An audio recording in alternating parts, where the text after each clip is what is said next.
Good evening. It's me, Jason. I'm just kidding. It's me, your host, Hoff Matthews.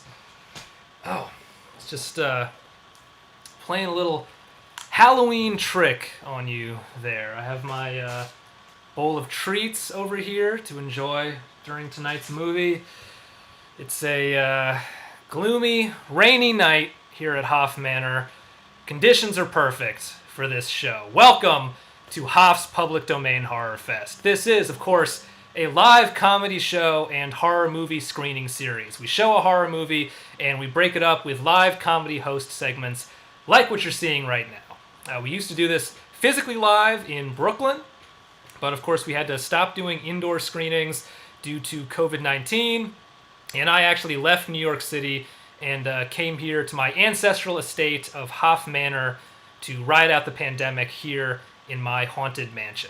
And we've been doing the show online. Because we're online, we are showing exclusively older, classic horror movies which have fallen into the public domain, including tonight's selection, Night of the Living Dead, the original from 1968.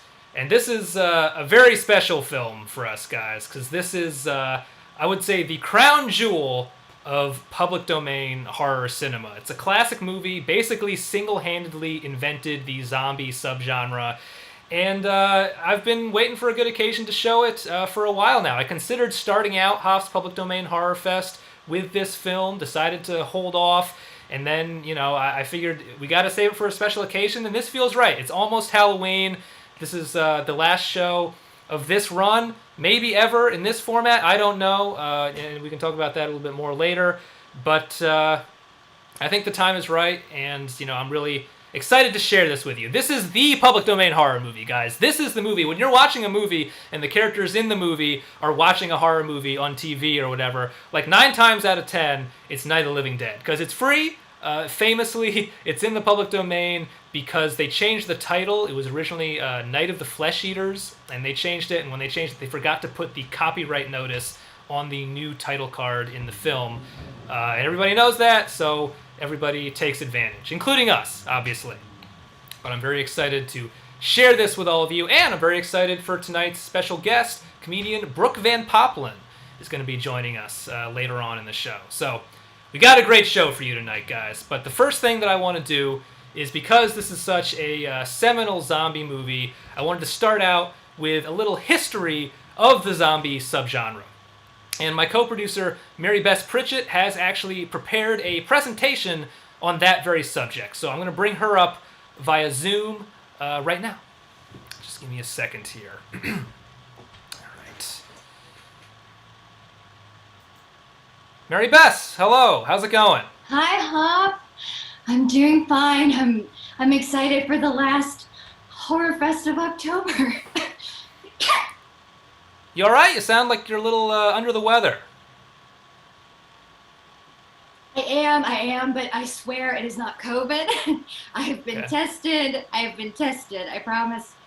It's just a bad cold, but I am excited about this movie. I'm excited about this segment, so I'm ready. Let's do it. All right. Well, yeah, as long as you feel up to it, take it away. All right. Although George A. Romero's 1968 picture, seen in this picture, is regarded as one of the launching pads for the modern zombie movie, the screenplay itself never uses the word, referring to the deadly creatures as ghouls. Romero says he was inspired by Richard Matheson's novel I Am Legend, along with its film adaptation, 1964's The Last Man on Earth, of course, seen previously on Hoff's Horrorfest. It was his blending of the reanimated zombie and the vampire that created the flesh-eating creatures we know and love today. Historically, the term zombie stems from Haitian folklore, referring to a reanimated corpse, often raised from the dead by witchcraft. Over time, the zombie has evolved from a magically reanimated corpse to dead bodies invigorated by viruses, bacteria, and even widespread plague. Marybess, are you sure you're feeling all right? You don't have to do this segment if if you're not feeling good. It's not a big deal. I'm okay. I swear, I'm fine. I am so good. Just moving on. So cinematically, the word zombie was first used in the 1932 Victor Halpern film White Zombie, starring Bela Lugosi. Over the years, the zombie genre has become a representation of consumerism and consumer culture, just as the ravenous, flesh-eating monsters must devour every blood-pumping, walking snack. So must the consumer spend and acquire to amount their own tangible worth in an effort to satiate the need for possessions. And Night of the Living Dead has been touted as a key example of this modern reflection. Bless you. Oh, well, Marybess, are you bleeding?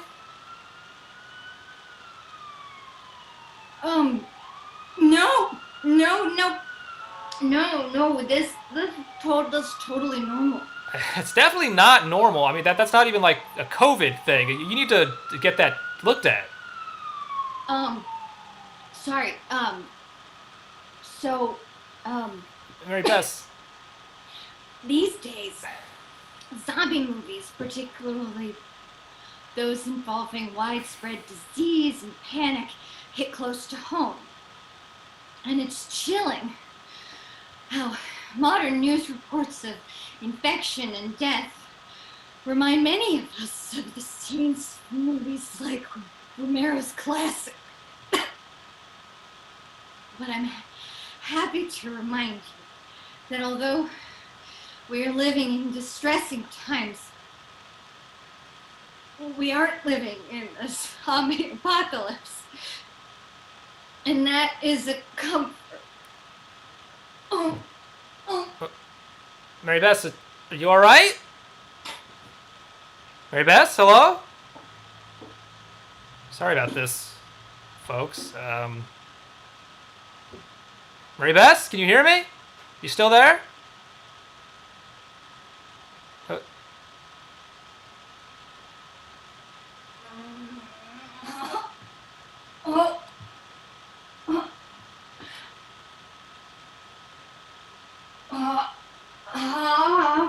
Yes?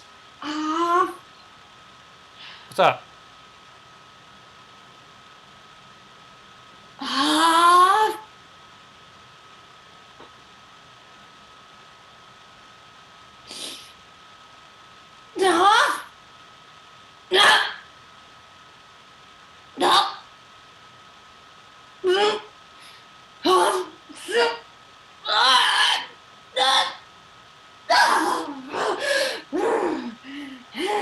Marybess, is that your cat?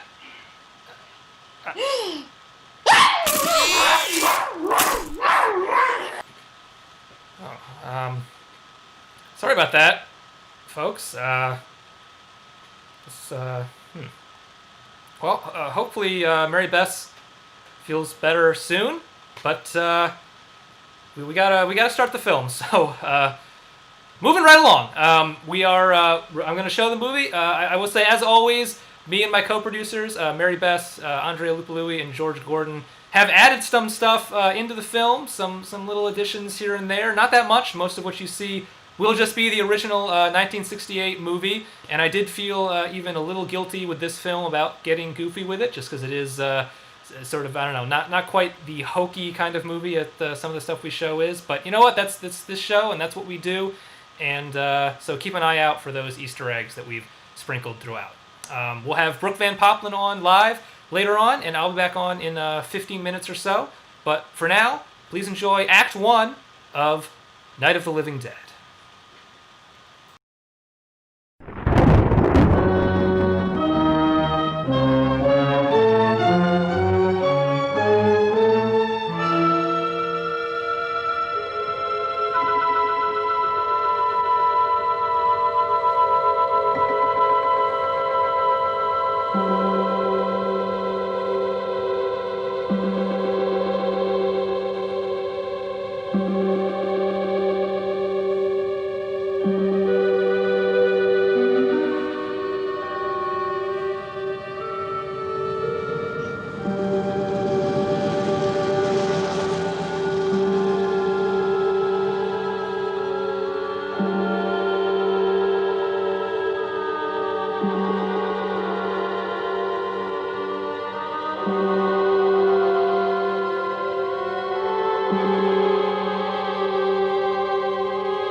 They ought to make the day the time changes, the first day of summer.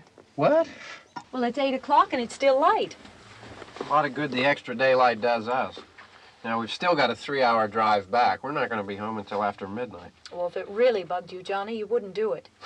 You think I want to blow Sunday on a scene like this? You know, I figure we're either going to have to move Mother out here or move the grave into Pittsburgh. She can't make a trip like this. Oh, I don't know that she can't. Is there any of that candy left? No.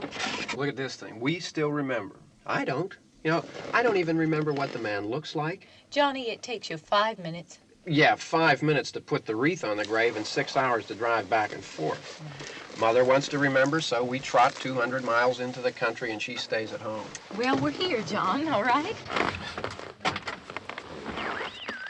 Test. We're back on? Oh. Ladies and Hey, gentlemen, we're coming back on the air after an interruption due to technical problems.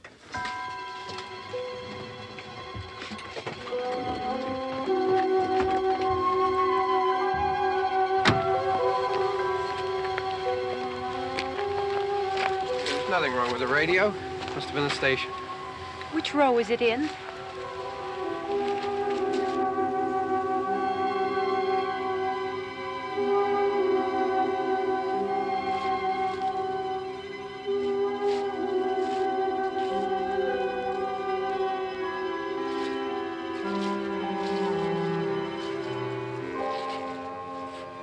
Well, there's no one around. Well, it's late. If you'd gotten up earlier. Oh, look, I already lost an hour's sleep on the time change. I think you complain just to hear yourself talk. There it is.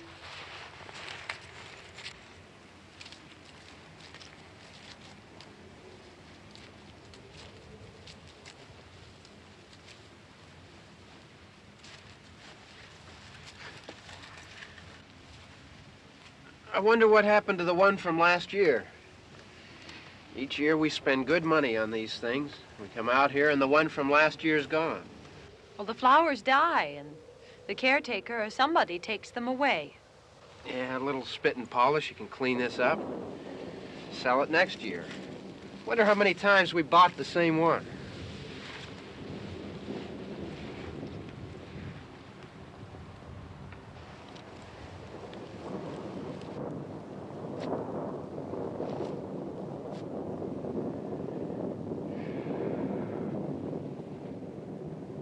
Hey, come on, Barb. Church was this morning, huh?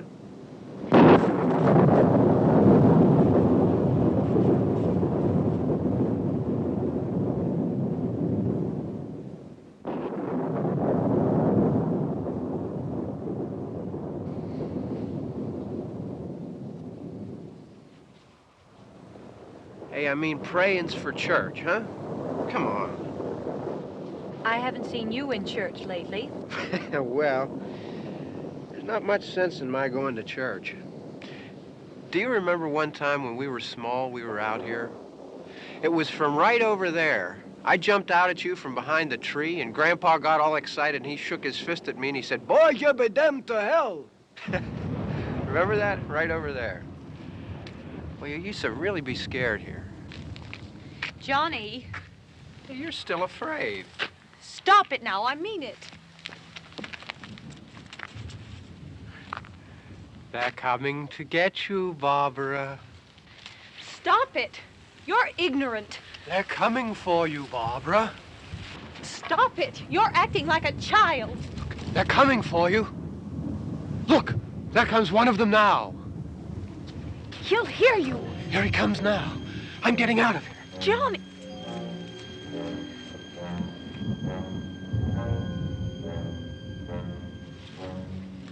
Oh! No! No! Johnny! Help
Don't worry about him. I can handle him.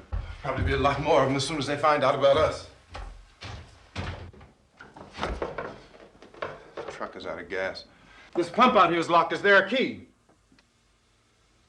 We can try to get out here if we can get some gas. Is there a key? I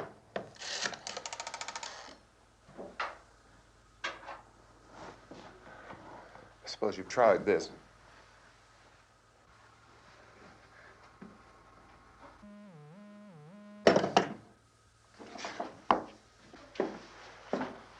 Do you live here?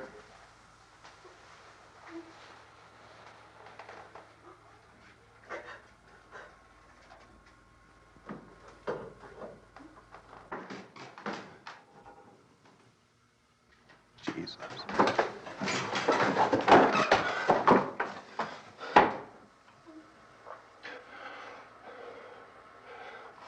We've got to get out of here. We have to get to where there's some other people. Maybe we better take some food. I'll see if I can find some food.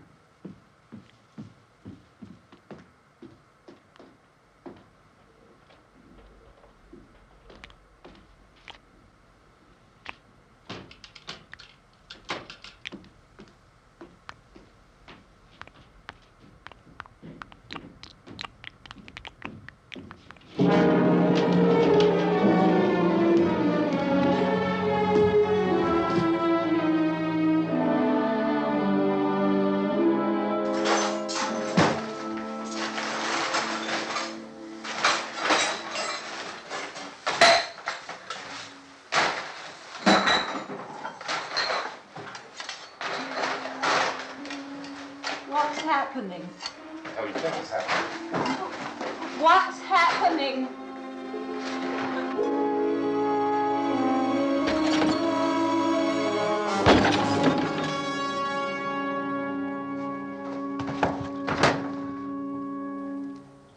Two of them.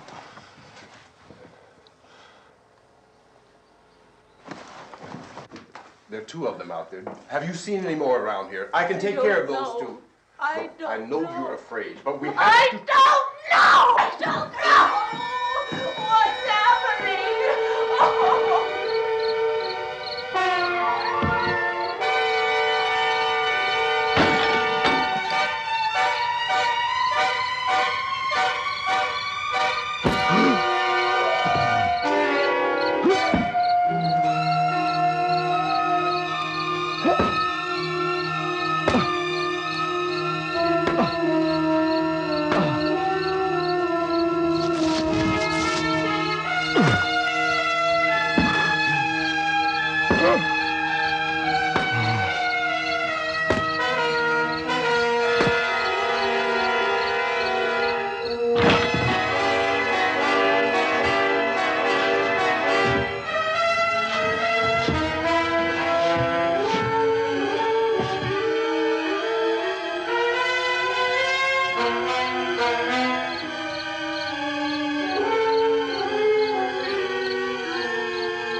Alright. A little fun fact for you. The zombie that gets into the house there is played by one of the screenwriters, John Russo. Very much a family affair on this production. Everybody was kind of doing everything. I haven't heard anything more from Mary Bess, so hopefully, she's doing okay. But I have received a video from another co-producer on this show, George Gordon, who actually went to the cemetery where the opening scene takes place to shoot a sort of journalistic kind of field piece there, which I thought was a really cool idea. So I'm going to play that video now and see what he found. On George in 3, 2, 1. Hey Hoff, this is George. On location at Greenwood Cemetery, where Barbara and Johnny were attacked. Barbara narrowly escaped. Johnny tragically lost his life. I'm here with Megan Hanley, who just happened to be here at the same time. Megan, can you tell us what happened here? Megan? Ah! George, run! Leave the camera!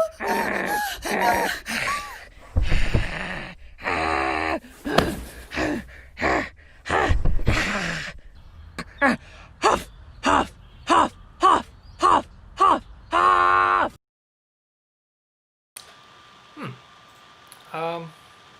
Well, it seems to be sort of a unsettling pattern emerging here. But, well, anyway, there you go. Hope you enjoyed the video, and we'll be back in 15 minutes or so with our guest, Brooke Van Poppelen. So stay tuned.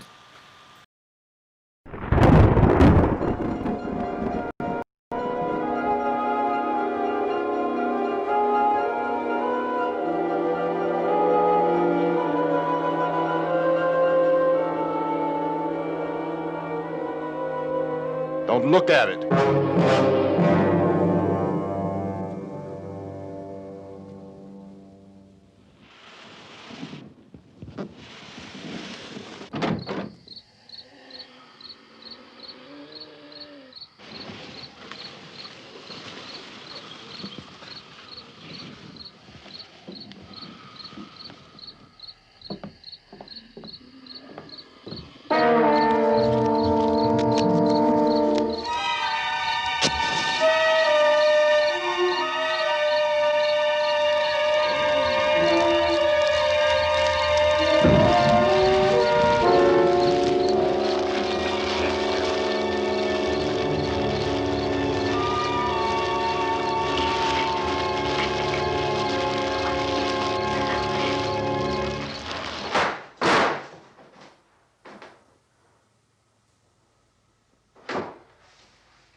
Get some more lights on in this house.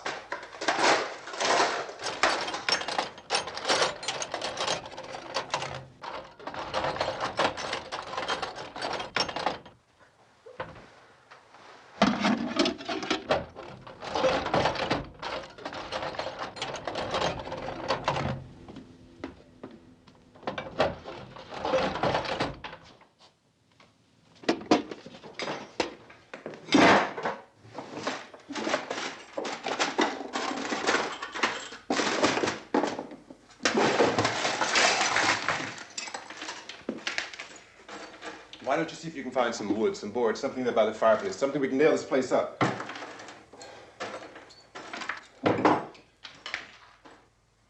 Oh, God damn!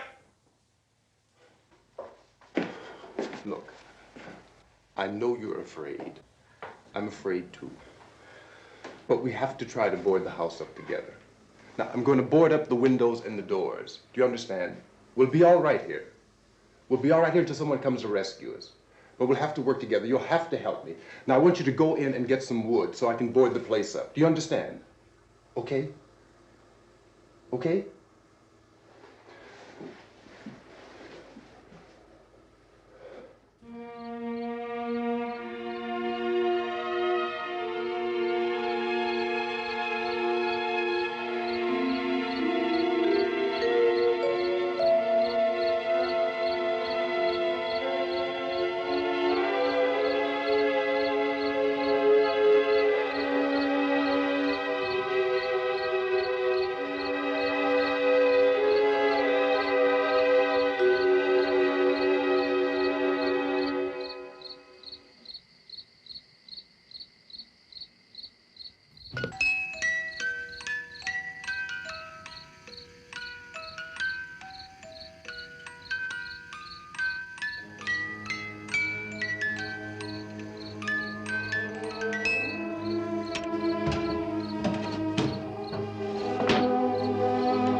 That's wrong. Here, I want you to pick out some nails. Pick out the biggest ones you can find.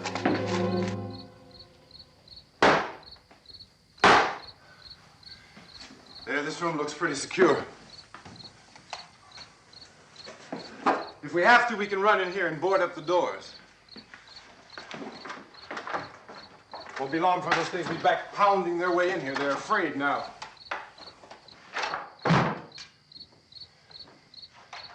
They're afraid of fire. I found that out.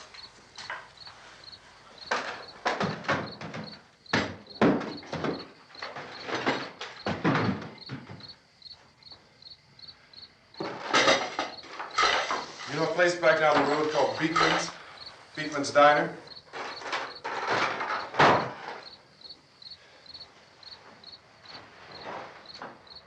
Anyhow, that's where I found that truck I have out there. There's a radio in the truck. I had jumped in to listen to it when a big gasoline truck came screaming right across the road. But there must have been 10, 15 of those things chasing after it, grabbing and holding on. Now, I didn't see them at first. I could just see that the truck was moving in a funny way. And those things were catching up to it. The truck went right across the road. Slammed on my brakes to keep from hitting it myself. It went right through the guardrail.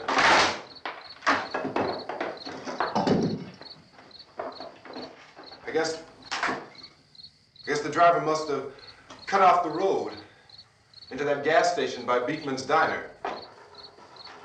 It went right through the billboard, ripped over a gas pump, and never stopped moving. By now, it was like a moving bonfire. Didn't know if the truck was going to explode or what. Could still hear the man screaming.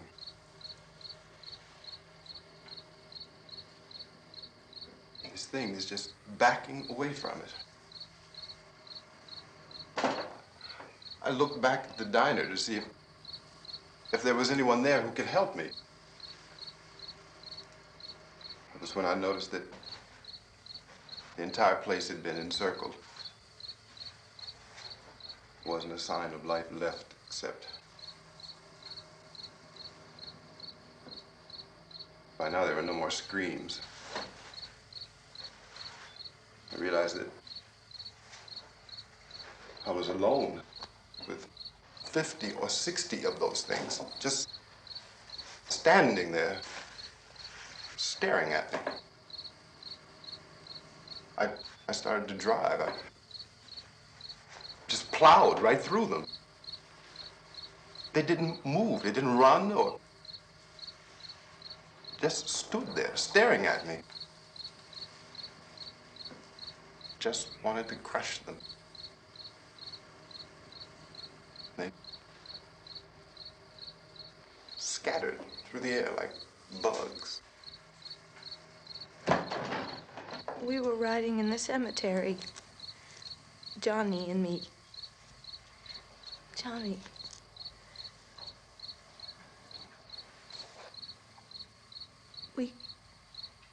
We came to put a wreath on my father's grave. Johnny, and he said, "Can I have some candy, Barbara?" We didn't have any. And, oh, it's hot in here. Hot.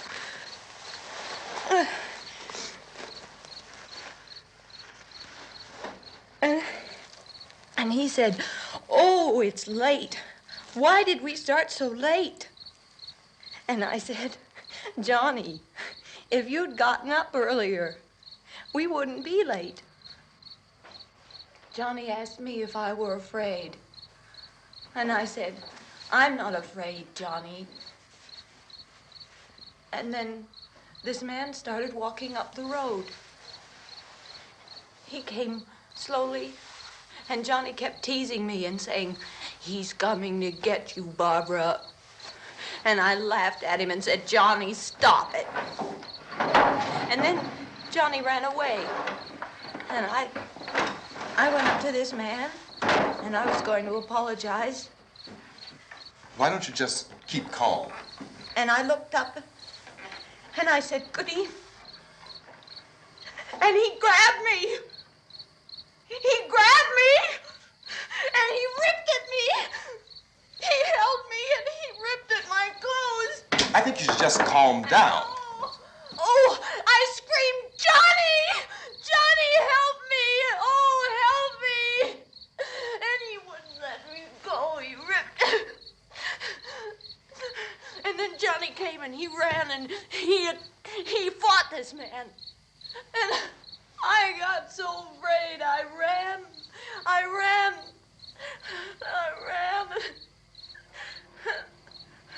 And Johnny didn't come. We have to wait for Johnny.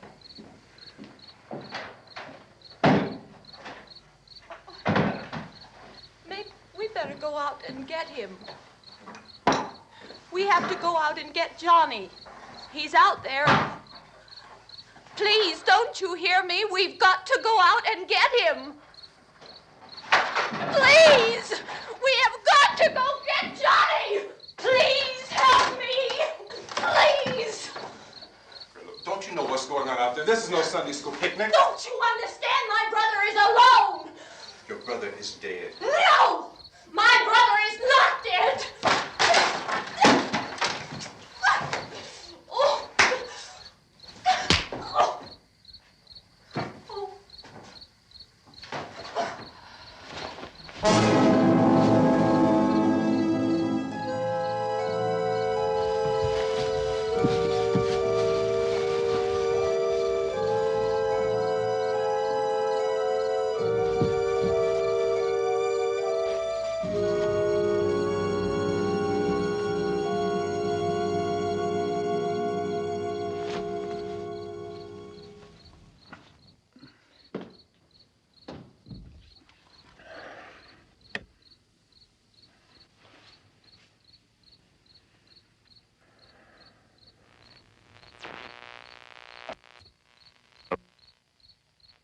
Hey now, it's your DJ YGF, a.k.a. your good friend, a.k.a. young, gifted, and fancy, and I've got what you need tonight. We are kicking out the jams, busting out the pans to keep you rocking with the fam. I'm gonna take you up, I'm gonna take you down, and I'm gonna take you all over the place tonight. The apocalypse is going down, baby, whether you wanted to or not. But we are gonna rock you, baby, and we're gonna keep you rocking all night long. In this rock block, I've got the end by the doors. We're gonna work our way backwards to happiness as a warm gun. And then after that, the time of the season by the zombies, just to stay on point. But up next, can I get an amen? I said, can DJ YGF get an amen? And the song itself is simply to say a little prayer, because that's what I'm gonna do. That's what I'm gonna do for me. That's what I'm gonna do for all of y'all. So, at this point, there is no really authentic way for us to say who or what to look for and guard yourself against. Misshapen monsters. Reaction of law enforcement officials is one of complete bewilderment at this hour. So far, we have been unable to determine that any kind of organized investigation is yet underway.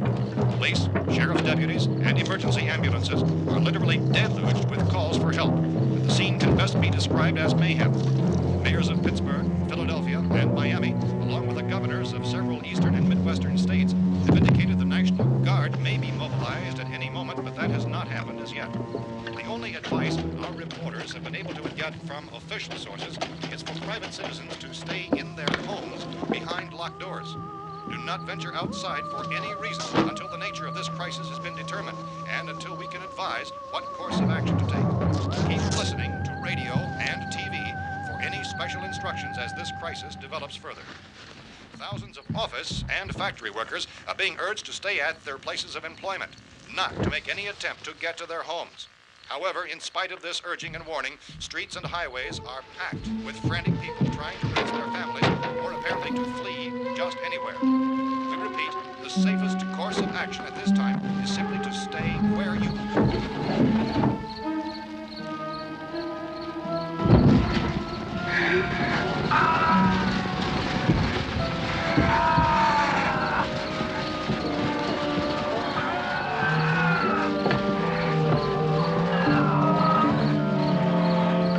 Ladies and gentlemen, we've just received word that the President has called a meeting of his cabinet to deal with the sudden epidemic of murder which has seized the eastern third of this nation. The meeting is scheduled to convene within the hour. Members of the presidential cabinet will be joined by officials of the FBI and the Joint Chiefs behind closed doors. The White House spokesman, in announcing this conference, says there will be an official announcement as soon as possible following that meeting. This is the latest dispatch just received in our newsroom.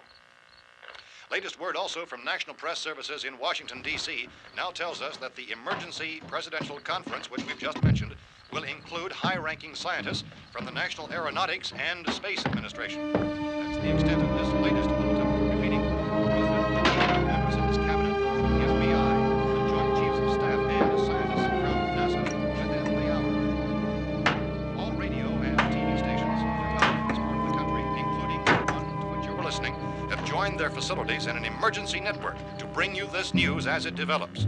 We urge you to stay tuned to radio and TV and to stay indoors at all costs. Late reports reaching this newsroom tell of frightened people seeking refuge in churches, schools, and government buildings, demanding shelter and protection from the wholesale murder which apparently is engulfing much of the nation. Law enforcement officials are at a loss to explain or, even at this hour, even to theorize about the reasons for this wave of murder. So far, the best advice we are able to give the public is summarized by Police Chief T.K. Dunmore of Camden, North Carolina, who's quoted as saying, quote, "Tell the people, for God's sake, to get off the streets. Tell them to go home and lock their doors and windows up tight. We don't know what kind of murder-happy characters we have here." End quote. Police Chief Dunmore of Camden, North Carolina. So far, the only descriptions, the only clues anyone has of the killers come from frightened witnesses of some of the slayings. These eyewitness accounts variously describe the murderers as ordinary-looking people, misshapen monsters, people who look like they're in a trance, and things that look like people but act like animals. Some eyewitnesses tell of seeing victims who look as though they had been torn apart. This whole ghastly story began developing 2 days ago with the report of the slaying of a family of 7 in their rural home near Gulfport, Louisiana. Since then, reports of such senseless killings began snowballing in a reign of terror which has hopscotched in an erratic, disconnected manner throughout much of the eastern and midwestern United States. Efforts to keep track of the murder reports by the placing of markers on a map seem to indicate a general spreading from the extreme southeastern United States to the north and west. Our newsmen have been on the telephone talking with officials in other cities and have determined that none of this kind of mass murder has yet been reported west of the Mississippi River, except in the extreme southeastern portion of Texas. Similar killings have been reported around the Houston and Galveston areas, but nothing like I found the gun and some bullets out there. It was only late yesterday Oh, and when it these. first became clear we were facing some kind of national emergency. When first reports began filtering in, newsmen and law enforcement agencies were of the opinion This that place is killings boarded were up pretty solid now. in nature. However, as these We ought to be all right here for a while. dramatically, it was soon apparent that We this have the was gun something and more than the bullets, usual run of lawlessness. food and the Some radio. officials began to suspect an obscure kind of conspiracy. Sooner or later, someone's Things as bound to come and get us out. creatures from outer space. So again, we join with law enforcement agencies in urging you to seek shelter in a building. Lock the doors and windows securely. Hey, that's us. We're doing all right. Cautious of any suspicious strangers. And keep tuned to your radio and television for survival instructions and further details of this continuing story. Look, I don't know if you're hearing me, Goes on in the absence of any law. but I'm going upstairs now. It's almost as though some critical balance of If anything should try to break in here, I can hear it from up there. I'll be down to take care of it. savage killers. We repeat, this radio station. Everything is all right for now. I'll be back to reinforce the windows and doors later. But you'll be all right for now, okay? Okay. Civil defense officials in Cumberland have told newsmen that murder victims show evidence of having been partially devoured by their murderers.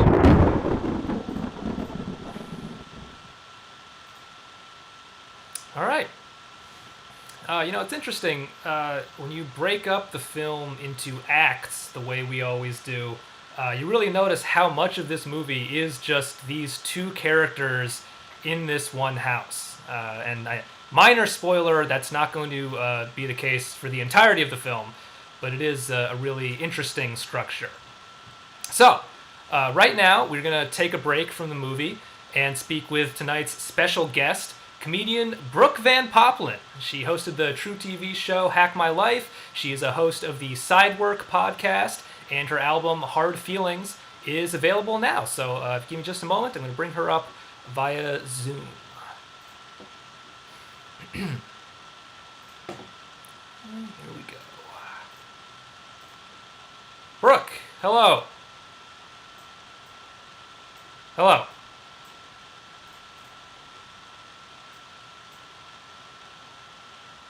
Brooke, can you hear me?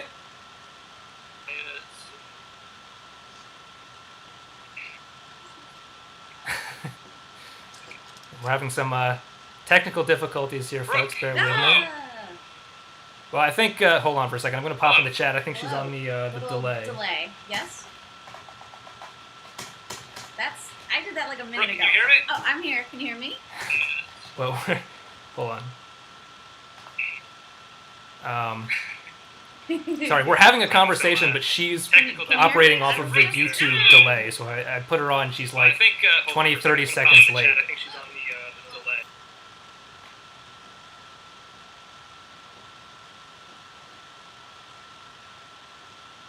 delay.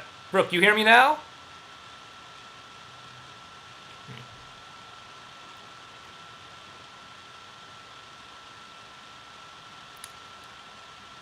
Give me a moment here, folks. I'm going to finally get to use this technical difficulty slide that I put together that hasn't come up until now. It's exciting. So,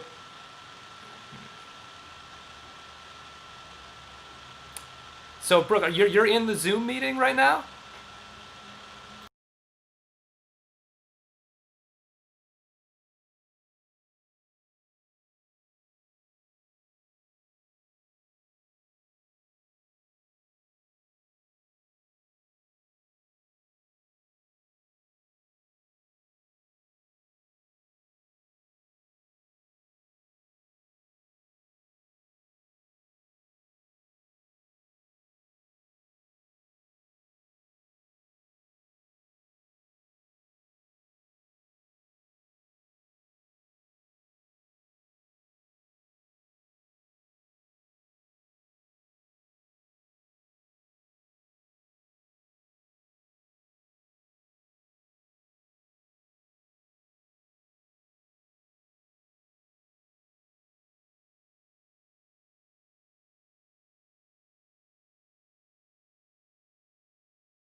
All right, we're back.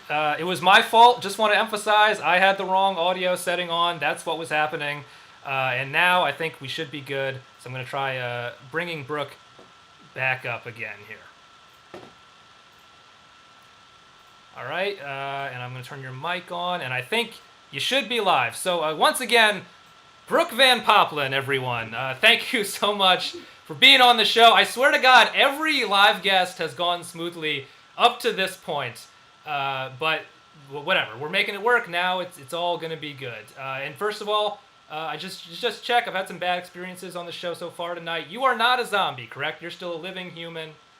Wonderful. Well, so far, here I'll even put in my we'll. Huh? All right, we're back. Let's really get. Well, I do love the sound of my own voice. So if you want to leave it on, that's also fine. It's up to you. There we go. There we go. I'm pausing the YouTube portion. Wonderful. So that, I was like, whoa, this is getting trippy. Mercury's in retrograde. It just is. Oddly enough, it lifts on election day. If that isn't a weird metaphor for something, I don't know what. We're coming up on a full blue moon on Saturday, Halloween. So there's a lot of witchy, cool shit happening right now. And Zoom isn't one of them. Zoom is just technologically stupid. Well, I'm going to blame what just happened on the Mercury being in retrograde and the moon anyway. I think that's why this happened. But yes. We're back on track. How is your Halloween season going so far? I mean, all things considered, obviously, conditions are not ideal for holidays right now. But are you a Halloween person, like, generally? Oh, yes. I'm a Scorpio. My birthday is coming up in a few days. Like, I'm a Halloween kid.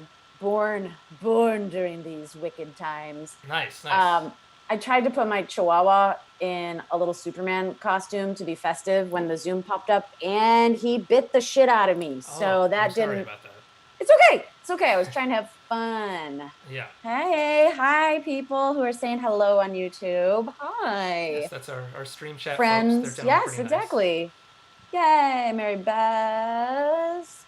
Beer with us. Someone said, please beer with us. I'll raise you a glass of this. Yeah, I'm gonna have some pumpkin beer later on. I always save the beer for after the interview. I wanna be sharp, Yes. No, this is truly my first sip, so I am mostly here. Good. What's the best costume that you've ever had for yourself? Okay. I had a run. I had like a really, really good run. I was Marge Simpson one year. Ooh. I was able to get one of those. It's like a 3-foot wig that costs $100 to rent. You really have to take care of it. Wait, you rent it? You rent? No, I mean, it is a serious. It has so much, there's like a cage inside the wig because it has to go up. Yeah. And you have to cement it to your head because you're suddenly wobbling around with all of this extra Marge hair on your head. And that was a favorite. When I was young, I was Lydia from Beetlejuice. That was my first, I made that costume myself. It wasn't great, but I tried. Now, I don't know Beetlejuice that well. Is that the Winona Ryder character? Oh yeah, okay. She's like the angry little goth daughter, and I at a young age I was like, I feel like I'm being represented in a film finally. Yeah. I really like this. And I designed from Gem and the Holograms. I designed costumes for me and 2 other friends to be the Misfits, who were the rival band who their daddies were rich and they were bad girls. Oh. And so there was Roxy, Stormer, and Pizzazz. I was Stormer. I was very, very proud of that costume. It's pretty rad. And then I've gotten old and not very spirited lately, but... Yeah, no, I'm pretty lazy when it comes to costumes these days. I do stuff like Peter Parker, where I put on some glasses and a press pass, and that's pretty much all I have to do. So I definitely feel that. And now this is a question which is closely related to the previous one, but it doesn't always translate. Are you a horror movie person? Now, it's fine if you're not, by the way. I know it's a horror movie show. No pressure. No. I have to admit that, so it's a mix. Suspense really fucking terrifies me more than other because I'm a control freak, and I'm like, I don't know what's gonna happen. And horror is really great too, just for like the campy slasher, vibes of it. Like, I used to always rent like Killer Clowns from Outer Space from, the video store back in the day. I would consider that horror. My dad made me watch Motel Hell forever ago. God, I've seen a lot of good, gory, bad ones, but I'm not like from the genre where I don't want to see a current day. I don't want to see Saw or The Purge. They're too realistic. Yeah, you don't want like the gritty style of horror. No, like even just watching Night of the Living Dead, I was like, this looks like everyone getting ready for the fucking upcoming election. Yeah. Or boarding their windows up and getting their shotgun shells, and yeah. Yeah, it's sort of an eternally kind of current movie. Oh, yeah. Well, that was part of why I didn't actually start off this series with Night of the Living Dead, was I felt like it's kind of too heavy as like an opener. Yeah, I was just like, what is this, a video of me at home tonight right now? Like, keep those people from Wisconsin away from here. Yes. Well, yeah, so obviously, I mean, there's plenty of real-life horror to go around. With everything that's happening, you're a comedian, you're accustomed to doing live stand-up. Do you feel like you've been able to stay active creatively during the pandemic, or has it really felt like stymieing for you? So, I mean this, I pay this as a high compliment. I will do this kind of Zoom show because I think it's fun. I think it fits the format. I have refused to do stand-up on Zoom. I think it's weird. It's bad. I would never watch it, so I'm not going to contribute to it. So in terms of comedy, I am just trying, like, there's not a lot of it for me to do, and I'm fine with that. I have my podcast. It's the safest thing, and I get to have the mic to myself for an hour. And I know this is sacrilege for me. If my stand-up career is over because of a pandemic, it's okay. It's okay. I had 18 good years. Well, I don't think that's going to be the case. But you're referring to the Sidework podcast when you talk about your podcast, right? Yes. Yeah. Yeah, so can you talk a little bit about what that is and sort of what motivated you to put that together? Yeah, for sure. Prior to comedy, prior to comedy, and then all throughout doing comedy in Chicago and New York and now LA, for the most part, I've paid my bills and been able to do it because I waitressed, bartended, or was a barista like the entire time. I've got like about 16 or 17 years in the service industry. And I was kind of realizing in terms of podcasts that everything is always about like foodie chef bros and their adventures. And nothing is for servers specifically. And we're like the grunts. We're the people who, do these thankless jobs. We're like a force that is 16 million people strong. We're like a labor force that actually outnumbers the manual labor sector now with basically serving people food and beverage for tips. So I just saw that there was like kind of a lack in comedy, and our guests, everyone is like, I think the special sauce is we have access to really great comic friends of ours who've blown up and gotten famous. But the thing we all have in common is we all paid our dues and waited tables on the way to that happening, or maybe not, you didn't go as far as you wanted to in your TV career, which is also completely fine, but you really got into the food sector. Now some people are like, hey, I own my own business or my coffee shop. Or maybe someone's just like, I don't fucking know where I'm at or what I'm doing, but this is my job right now. And it's a great job to have. Like, we celebrate every version of being in the service industry, and we have like lingo, and it feels like group therapy for anyone who's worked in the service industry.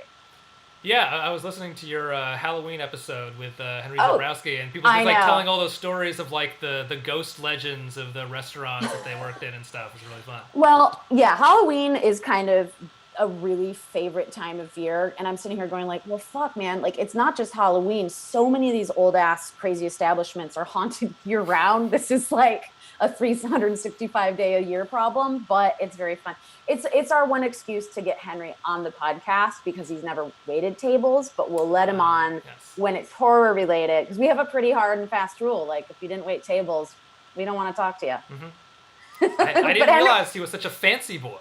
I know. No. He had a little more retail, which when we spin off and start talking to people about because we already have like a great lineup, like a 3-parter of really funny fucking people who all worked at the Gap. And, retail. You have Kanye? yeah. I got him. Yeah, I got him. David Letterman was busy with him for that special on Netflix. And then I was next for the interview. So, yeah. But no, and Henry's our boss because we joined the last podcast network. So we like to have him on the show whenever possible because he's fucking awesome. Yeah. Well, I had a few questions that I wanted to ask that are related to tonight's film, to Night of the Living Dead. So I know, sort of as you mentioned, you've lived in a lot of cities throughout your life. So what do you think is the city that is best equipped for a zombie apocalypse, and which would be like the worst city to live in, of the ones that you have experience with? Okay, well, for me personally, LA is going to be the best, I think, place for you to be when I'm thinking of Chicago, New York City. Like Manhattan, are you kidding me? like a tornado took us out in Brooklyn in like 2010, when Hurricane Sandy came, and like we're all like, none of us could leave the borough. Like we were fucked, here's my thing. I already have a go bag. I've turned into like a camping sort of person with supplies at all times because the state's already on fire or earthquakes or what have you. You could just gotta head east into the desert. Zombies, I don't think they like the desert. They get lost really easily. I would go hide in Joshua Tree. Come and find me, fucking zombie. That's a good plan. Yeah, I like that. Right? Yeah. Right? And you're in Los Angeles now, right? So I'm in LA. Set. Good. Yep. Like, I've got my earthquake bag. I've got my fire bag. I've got everything. I don't own a firearm, but I don't know how effective that is against. I feel like you want a hatchet and you want to go for the brain in the face anyways. So, or like a sharpened stick. Yeah. I mean, I don't know. I wouldn't mind having a ranged weapon, but some people prefer melee. It's just a different style.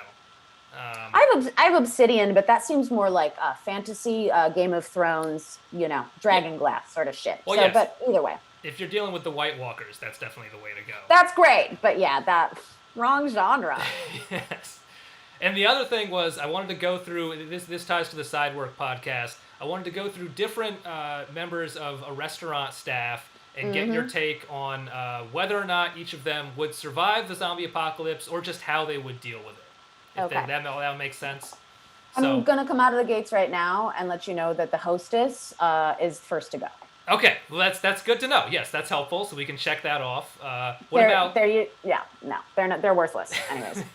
What about a waiter?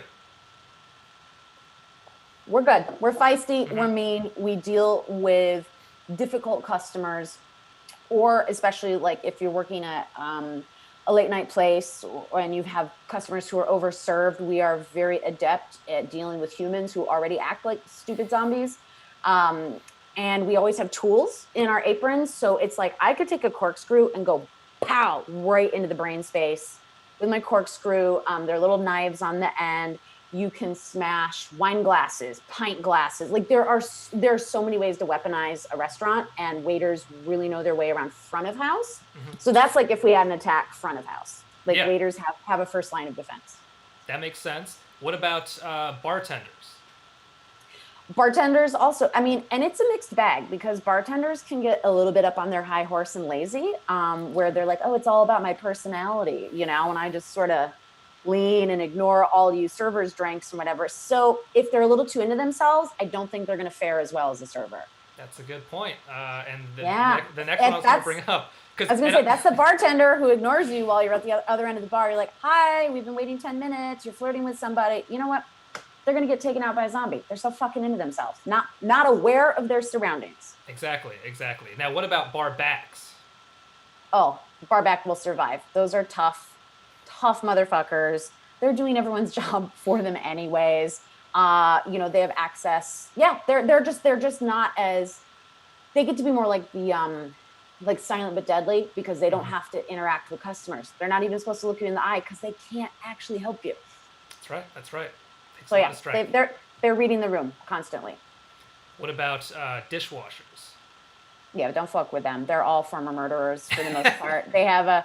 I'm dead serious. I have been linked with some back of house kitchens. I mean, they're amazing. That job is thankless. It's so hard. You work with some of the best people who do it and show up on time every day, walk out. But like, we have stories where there was a dude who only listened to, you know, local radio in Mexico, and then like heard the call one day, like he got activated and was just like, I have to go to Mexico today, goodbye. And like after, and I was just like, yeah, he's yeah, this is bad. He's got to, you know, he's been called to assassinate someone back home. And he's been hiding in this kitchen in the back of a goddamn pub named Jameson's. So anyways. Yeah, I guess that sounds about right. What about chefs? If they're sober enough, they are very frightening. They're feisty. They're mean. They have access, obviously, to huge knives. They can, you know, they've got the salamander behind them. They've got open flames, different things, you know. Also, if like it's like a big leg of lamb or veal or something, they could throw that at the zombie to distract them first, you know. Sure. So I think they've got a lot of tactics. Would managers be basically the same answer as hostess, or is that sort of Oh, different? well, let me see. When managers, they're already locked in their office hiding from everyone on the floor anywho. So they at least have that level of like first wave protection. True. But then they're in there and it's like they will, like they think they're okay. They're that person in the movie who hides first and leaves everyone else to fucking flail. But they're going to get theirs at about the halfway point and it's going to be good. That's a good point. Structurally, that is what would happen. Yeah. And the last person I have on the list is the comedian who hosts the restaurant's ambush show.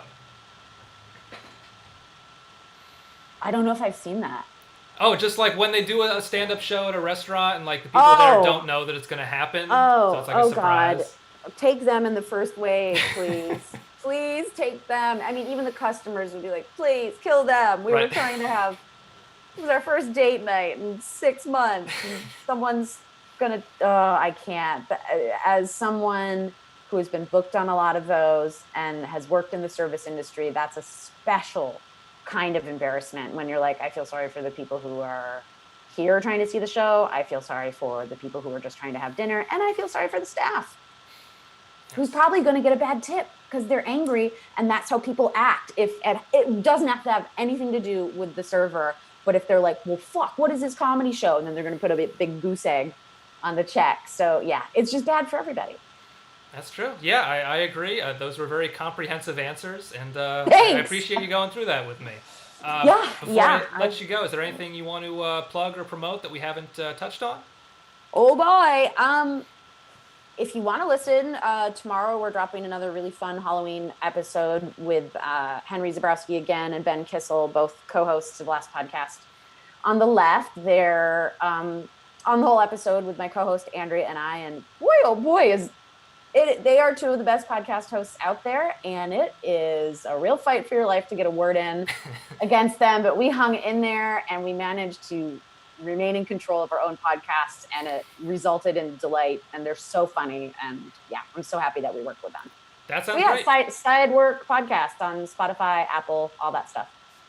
Ben Kissel was actually the first guest performer on the live version of HorrorFest, so love Ben Kissel. It's great that you're having him on. Hell yeah. Yeah, Brooke Van Poppelen, thank you so much for coming on the show. Great to have you. Yes, it was a good reason to put a hat on. I appreciate it. Good.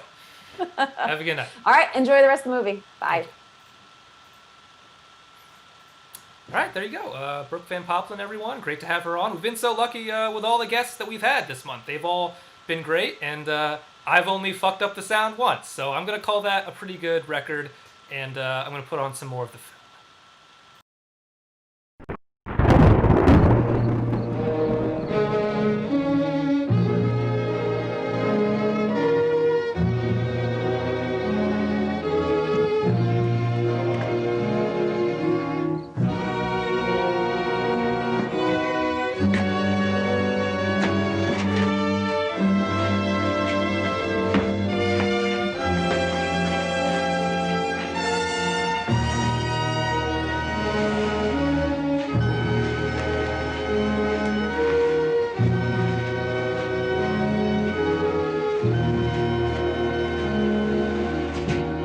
Inconsistent reports from witnesses to the effect that people who acted as though they were in a kind of trance were killing and eating their victims prompted authorities to examine the bodies of some of the victims. Medical authorities in Cumberland have concluded that in all cases, the killers are eating the flesh of the people they murdered. Repeating this latest bulletin just received moments ago from Cumberland, Maryland, civil defense authorities have told newsmen that murder victims show evidence of having been partially devoured by their murderers. Medical examination of victims' bodies shows conclusively that the killers are eating the flesh of the people they kill.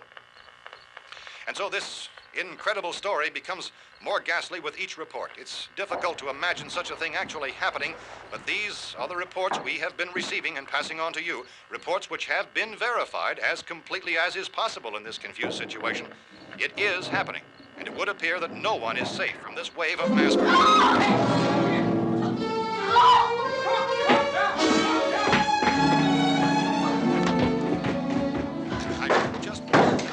Don't shoot. We're from town. A radio. County, Pennsylvania. The Butler County Sheriff has verified that reports of murder victims being partially eaten by their slayers is true. No further details available at this time. However, How long have you guys been down there? I could use some help up here. That's the cellar. It's the safest place. You mean you didn't hear the racket we were making up here? How were we supposed to know what was going on? Could have been those things for all we knew. That girl was screaming. Sure, you must know what a girl screaming sounds like. Those things don't make any noise. Anybody would know somebody ever needed help. Look, it's kind of hard to hear what's going on from down there. We thought we could hear screams, but for all we knew, that could have meant those things were in the house afterward. And you wouldn't come up and help? Well, if there were more of The racket sounded like the place was being ripped apart. How were we supposed to know what was going on? Now, wait a minute. You just got finished saying you couldn't hear from down there. Now you say it sounded like the place was being ripped apart. It would be nice if you'd get your story straight, man. All right, now you tell me. I'm not going to take that kind of a chance when we got a safe place.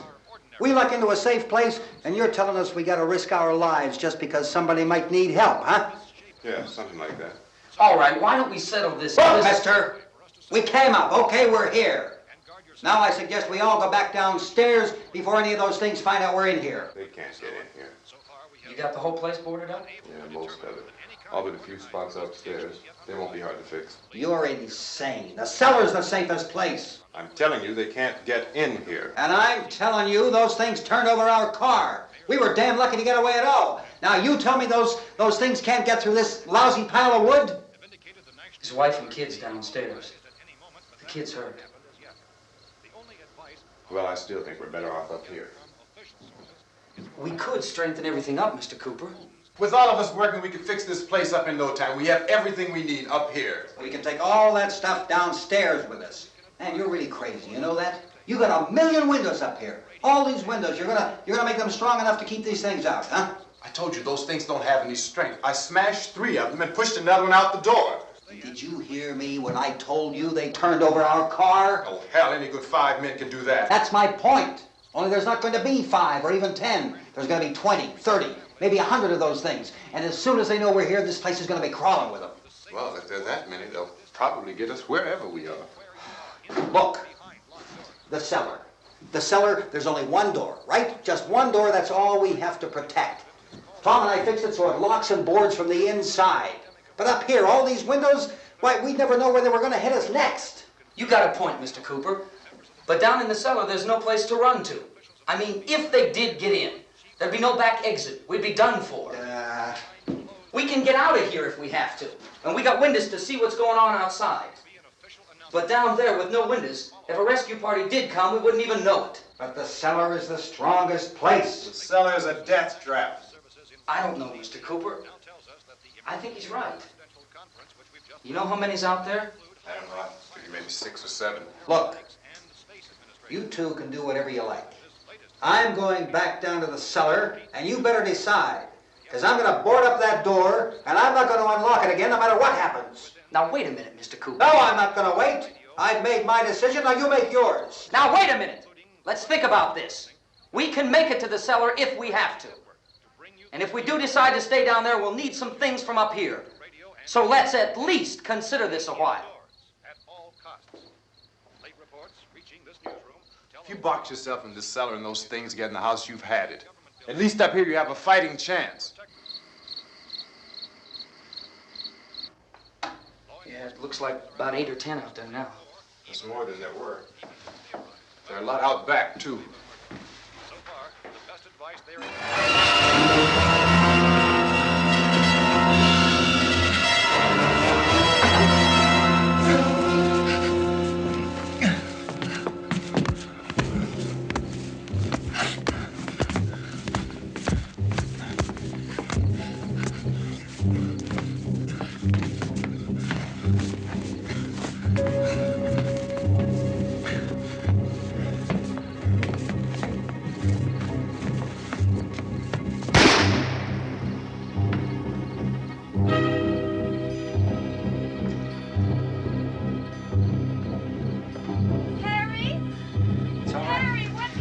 It's all right.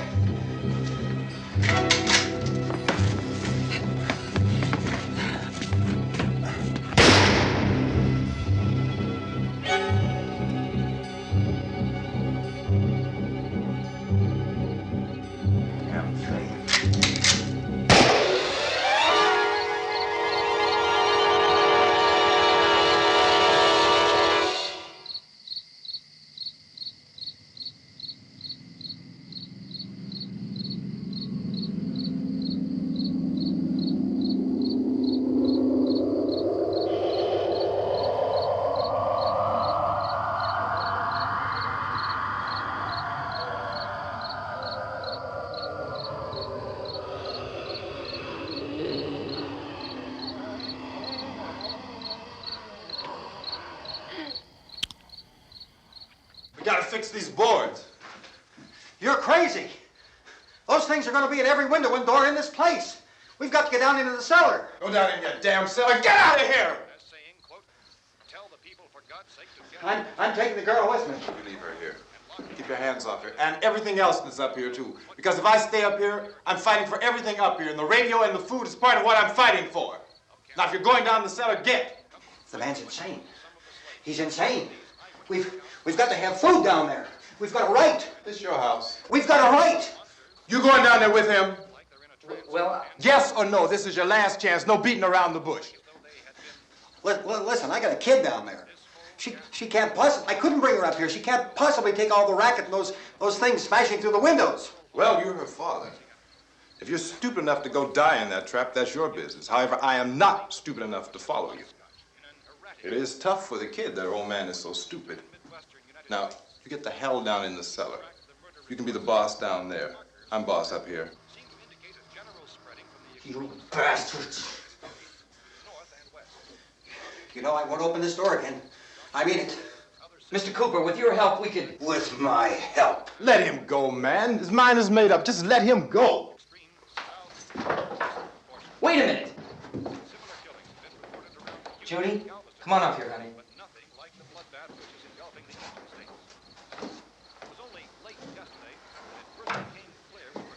You're gonna let them get hurt too, huh?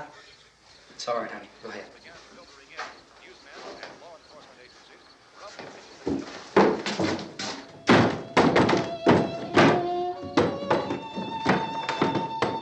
If we stick together, man, we can fix it up real good.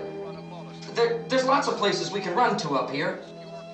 Mr. Cooper, we'd all be a lot better off if all three of us were working together.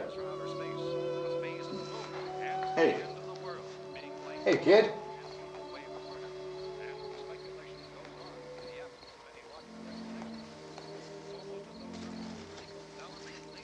He's wrong, you know. I'm not boxing myself in down there. We repeat, this radio station will remain on the air day and night. Well, we're safe now. It's boarded up tight. What about Tom and Judy? They want to stay up there, let them. There are two other people upstairs, a man and a girl. We heard the screaming. Yeah, but I didn't know who they were, and I wasn't about to take any unnecessary chances. Of course not, Harry.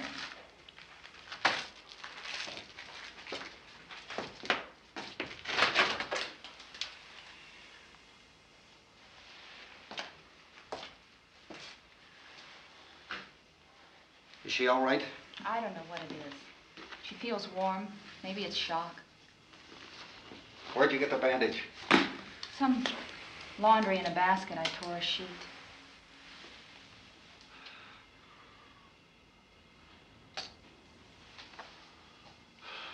Let them stay upstairs. Let them. Too many ways those monsters can get in up there.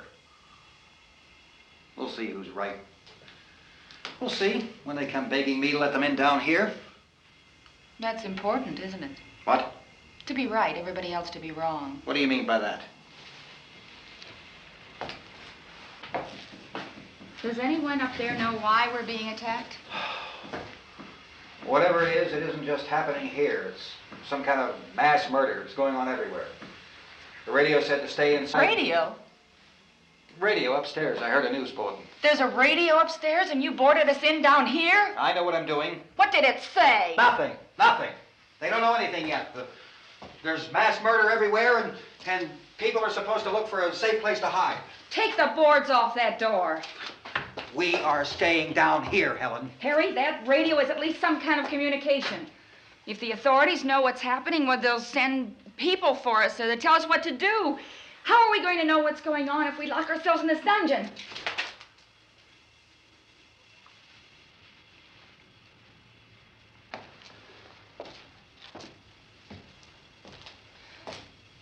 We may not enjoy living together, but dying together isn't going to solve anything. Those people aren't our enemies. Mr. Cooper! Mr. Cooper, Ben found the television set upstairs. Let's go up. Tom? Yeah. If Judy would come downstairs for a few minutes, Harry and I could come upstairs. Okay, yeah, right away. Will you do it? Do I have to? Look, honey, nothing's gonna get done with them down there and us up here. Do this, for me. Okay. Okay, open up.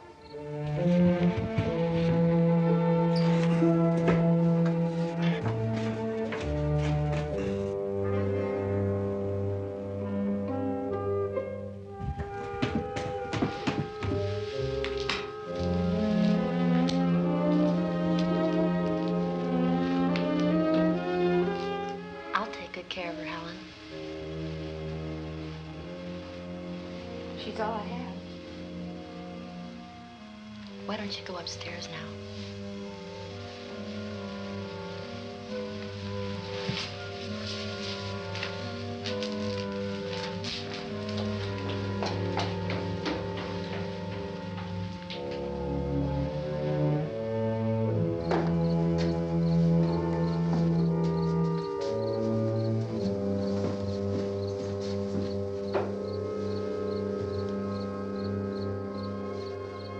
Her brother was killed. Hey, give me a hand with this thing. I gotta go help Ben with the television.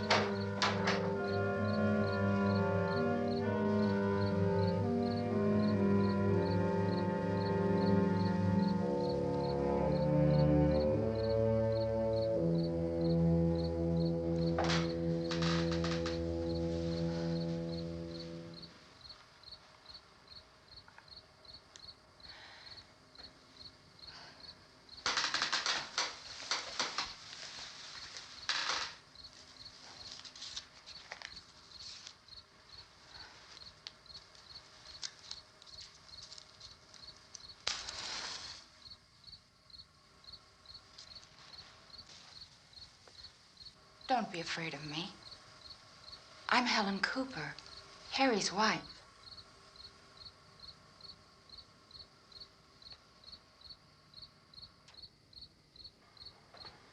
This place is ridiculous. Look at this. There's a million weak spots up here. Give me one of those.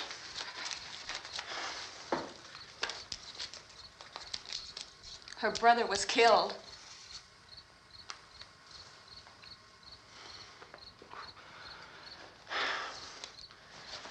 And they talk about these windows. I can't see a damn thing. There could be 50 million of those things out there. That's how much good these windows are. Why don't you do something to help somebody?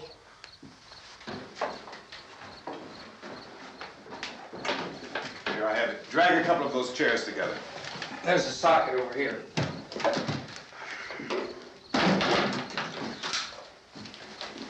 You better watch this and try to understand what's going on. I don't want anyone's life on my hands. Is there anything I can do to help? I don't want to hear any more from you, mister.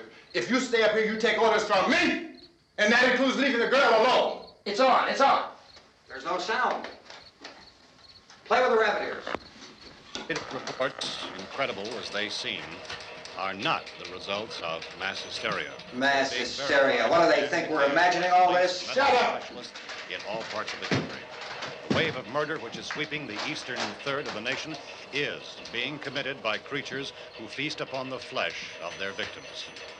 First eyewitness accounts of this grisly development came from people who were understandably frightened and almost incoherent. Officials and newsmen at first discounted those eyewitness descriptions as being beyond belief. However, the reports persisted. The medical examinations of some of the victims bore out the fact that they had been partially devoured.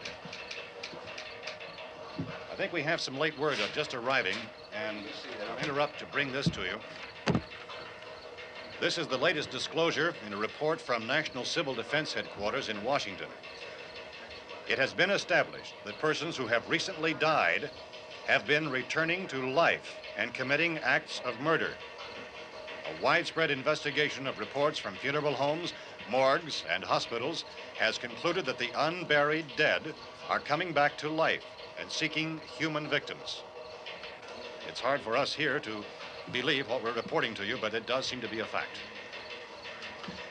When this emergency first began, radio and television was advising people to stay inside, behind locked doors for safety. Well, that situation has now changed, and we're able to report a definite course of action for you. Civil defense machinery has been organized to provide rescue stations with food, shelter, medical treatment, and protection by armed National Guardsmen. Stay tuned to the broadcasting stations in your local area for this list of rescue stations. This list will be repeated throughout our news coverage. Look for the name of the rescue station nearest you and make your way to that location as soon as possible. So we have that truck. If we can get some gas, we can get out of here. There's a pump out by the shed. I know, that's why I pulled in here, but it's locked. Emergency meeting called this afternoon by the president. Since convening this conference of the presidential cabinet, the FBI, the Joint Chiefs of Staff, the CIA has not produced any public information. Why are space experts being consulted about an earthbound emergency? So far, all the betting on the answer to that question centers on the recent Explorer satellite shot to Venus. That satellite, you'll recall, started back to Earth, but never got here. That's the space vehicle which orbited Venus and then was purposely destroyed by NASA when scientists discovered it was carrying a mysterious high-level radiation with it. Could that radiation be somehow responsible for the wholesale murders we're now suffering? Newsman Don Quinn in Washington has posed those questions. It's obvious our best move is to try to get out of here. How are you going to get over to that pump? Look. You're coming from a meeting regarding the explosion of the Venus probe, is that right?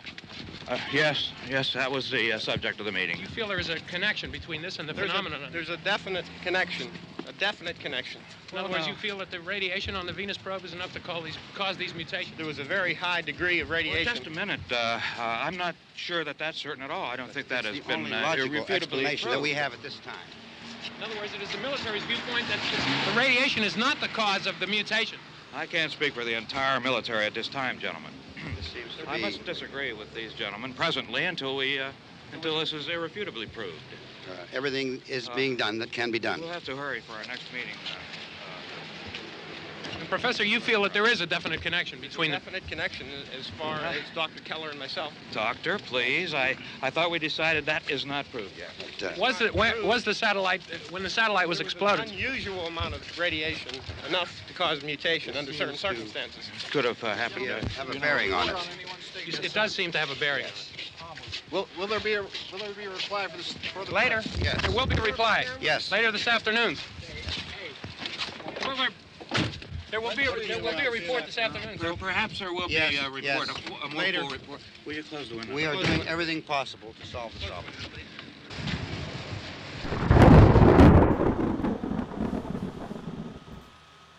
All right.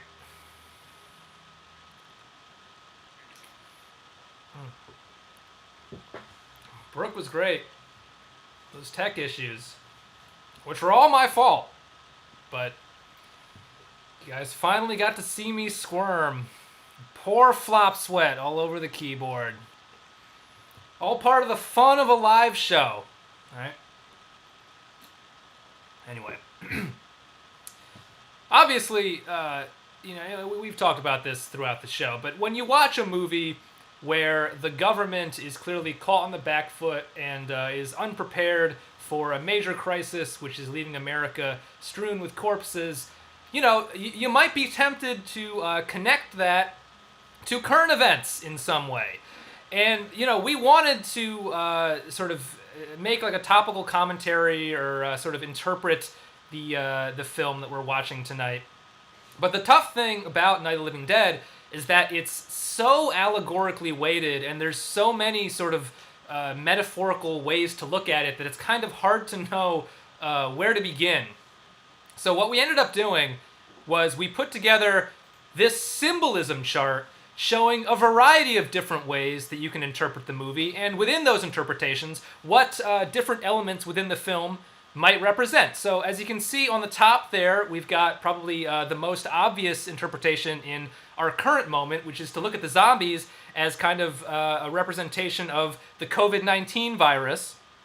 And were that to be the case, the night of the title, the time period in which this takes place would be, of course, the hell year 2020. The house in which we're all trapped would be America, or you could say the world in the case of COVID-19. I'm looking at specifically the American situation here. And then you have Ben and Harry, these two sides that are opposed to each other and, unable to cooperate to find solutions, which can represent the Democrats and the Republicans and Trump. And then Fire and Headshots, which are, what's that?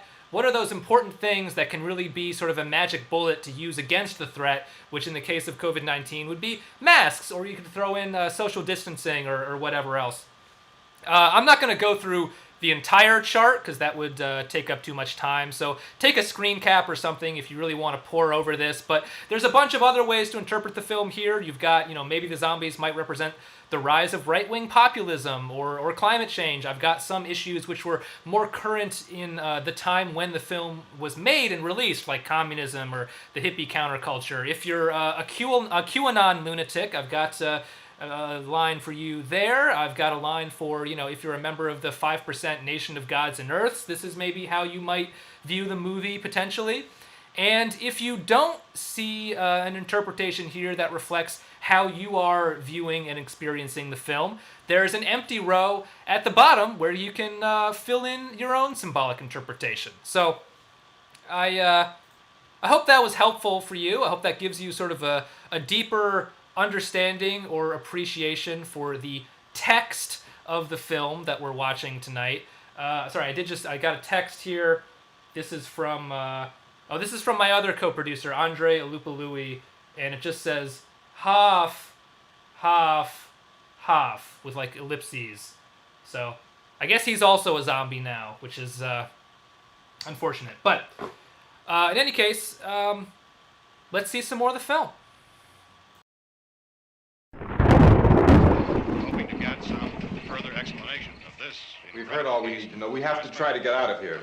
He said the rescue stations have doctors and medical supplies. If we could get care in there, we could get help for her. No, is one of the world's foremost authorities on space science and technology. Willard. I saw a sign that said Willard. It's only about 17 miles from here. You know this area. You from around here? Judy and I are both from around here. We were on our way up to the lake to go swimming, and Judy had a radio, and we heard the first reports about this. So we knew the old house was here, and we came in and found the lady upstairs dead. Then these other people came. We went down into the basement and put a bar across the door, and it is pretty strong. How could we possibly get away from here? We've got a sick child, 2 women, 1 woman out of her head, 3 men, and the place is surrounded with these things. Dr. Grimes Your entire staff, I know, has been working very hard to find some solution to these things that are happening. Do you have any answers at this time? Yes, we have some answers. But first, let me stress the importance of seeking medical attention for anyone who's been injured in any way. We don't know yet what complications might result from such injuries. How bad has your kid been hurt? Good advice, Doctor. Now, how about the basic problem with patients? Well, Look, you go down there and tell... Now, Judy?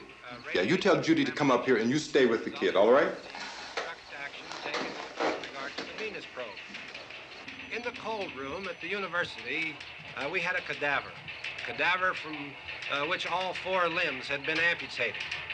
Sometime early this morning, it opened its eyes and began to move its trunk. It was dead, but it opened its eyes and tried to move. They want you upstairs. Did she ask for me? She hasn't said anything. I don't understand.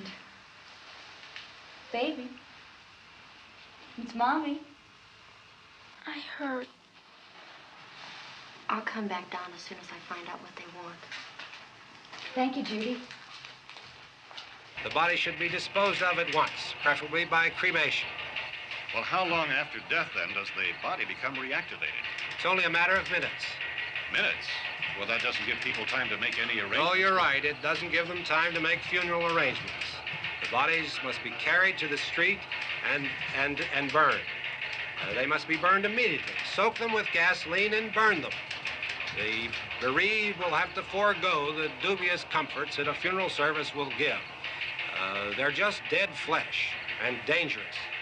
I see. Judy, I need you to find some bedspreads or sheets to tear up into small strips, okay? Is there a fruit cellar here? Yes. We need some bottles or jars to make Molotov cocktails and hold them off while we try to escape. Hey, there's a big can of kerosene down there. I'll see what I can find. I'll look for the bottles. There's a big key ring down there. There may be a key to the gas pump on it. I'll check.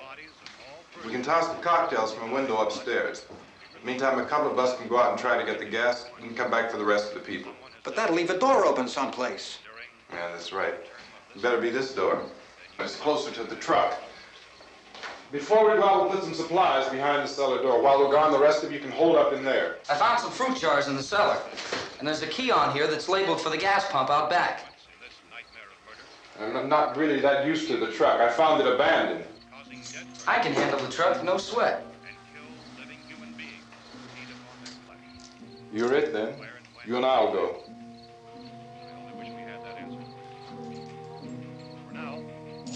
We'll put whatever lumber we find behind the cellar door. You can go upstairs and toss the cocktails from a window. Tom, you and I will have to unboard this door. After you toss the cocktails, you hustle back down here and lock this door. It's no good to board it up because we'll have to get back in quickly. After we get the gas and get back into the house, then we'll worry about getting everybody into the truck. Now let's move it. There are no place to flee for safety, except to the rescue stations which have been set up. Indications are that before this emergency is over, we will need many, many more such rescue stations.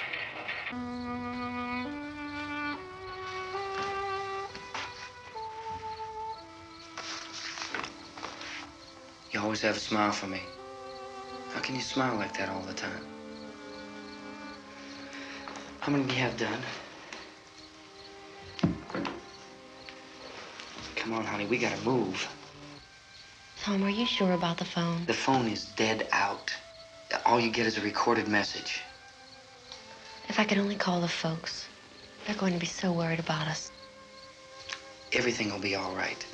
As soon as we get to Willard, we'll call them. They might even be there. I know. Tom, are you sure we're doing the right thing, Tom? What, about getting out of here? Yeah. Well, the television said that's the right thing to do. We've got to get to a rescue station. I don't know. Come on, honey, you're starting to sound like Mr. Cooper now. But why do you have to go out there? Look, I know how to handle that truck, and I can handle the pump. Ben doesn't know anything about that stuff. But we're safe in here. For how long, honey? We're safe now. But there's going to be more and more of those things. I know all that. Listen. Remember when we had the big flood? Remember how difficult it was for us to convince you that it was right to leave? Remember we had to go to Willard then? This isn't a passing thing, honey. It's not like just a wind passing through. We've got to do something, and fast.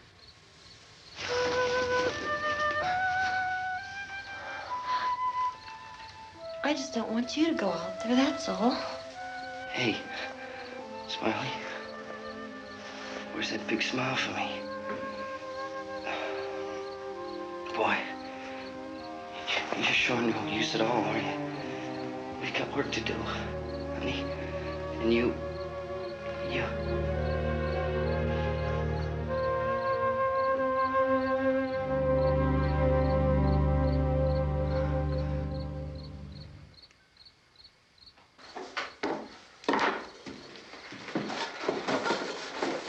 We better get her downstairs. We have to go downstairs now, Barbara. She's right. You have to go downstairs now, just for a little while, until we get back. Then we can all leave. Oh, I'd like to leave. Yes.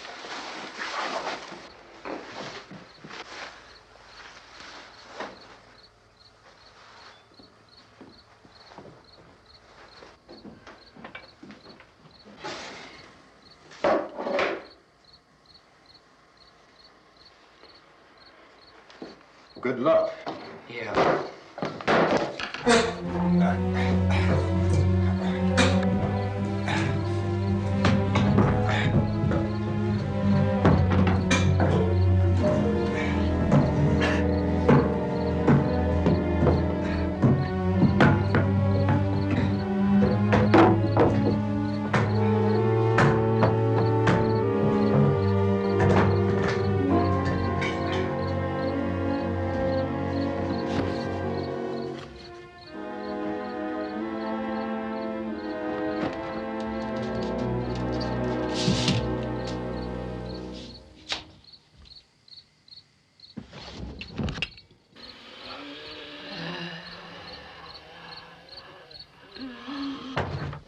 You ready upstairs? Yeah. Okay, toss them.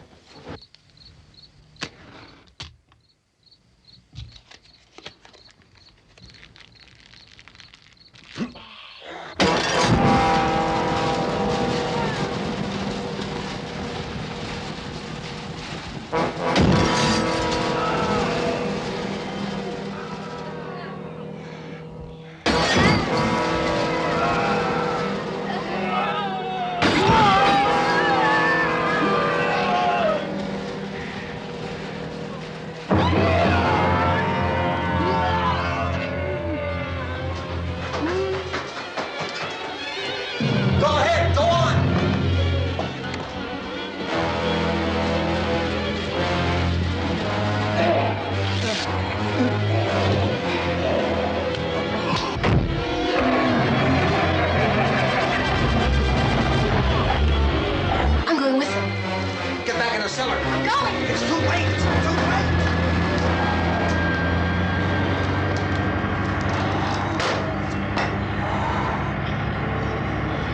Well, you're coming, come on. Get in.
This key won't work.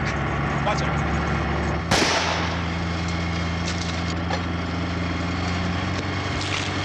Watch the torch.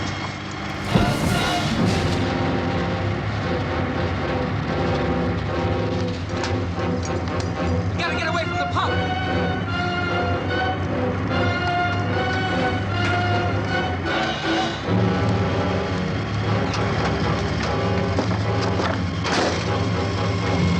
Hang on. Tom, you're crazy. Get out of the truck.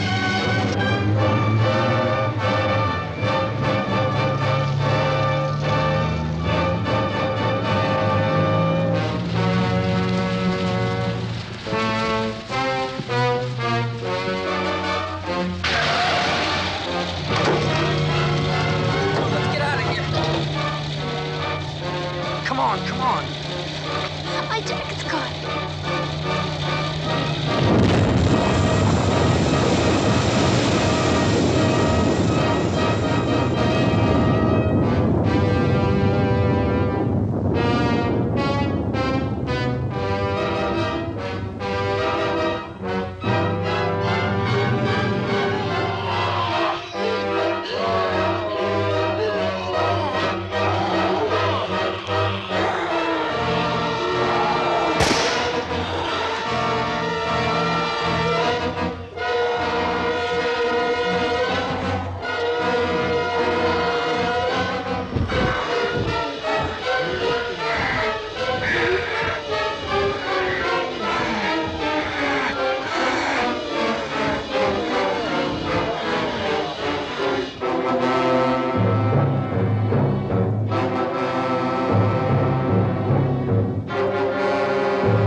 Drag you out there and feed you those things.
Isn't it 3 o'clock yet?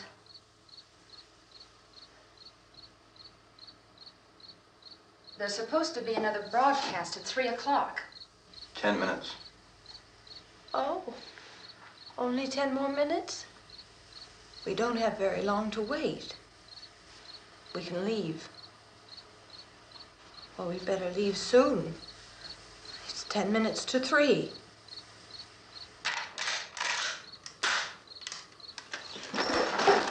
You know anything about this area at all? I mean, is Willard the nearest town? I don't know. We were just trying to get to a motel before dark. You say those things turned your car over. You think we can get it back on its wheels and drive it? Where is it? Seems like it was pretty far away. Seems like we ran. Forget it. It's at least a mile. Johnny has the keys. You're gonna carry that child a mile through that army of things out there? I can carry the kid. What's wrong with her? How'd she get hurt? One of those things grabbed her. Bit her on the arm. What's wrong? Who knows what kind of disease those things carry? Is she conscious? Barely. She can't walk. She's too weak. Well, one of us could try to get to the car. You gonna turn it over by yourself? You can't start the car. Johnny has the keys. You have a car? Where? Where is it? You won't be able to start it. Yeah, I know. But where is it?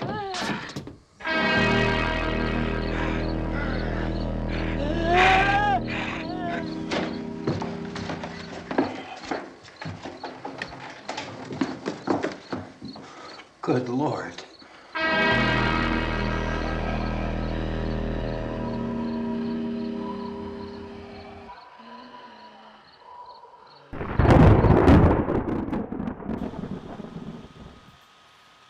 All right. We are getting close to the end of the show, and if you've been watching the show, you know what that means. It's time for the Horror Host Highlight Reel. And if you have not watched the show before, what that means is that all the movies we show are in the public domain. They're all on the older side, so they've been around for a while. So a lot of people have hosted screenings of them before we came along, on late night television or the internet or wherever. So rather than acting like we're doing some unique thing here, which has never been done before, we like to pay tribute to the horror host tradition that we're a part of by showing a highlight reel of other horror hosts, besides me, hosting the film of the night.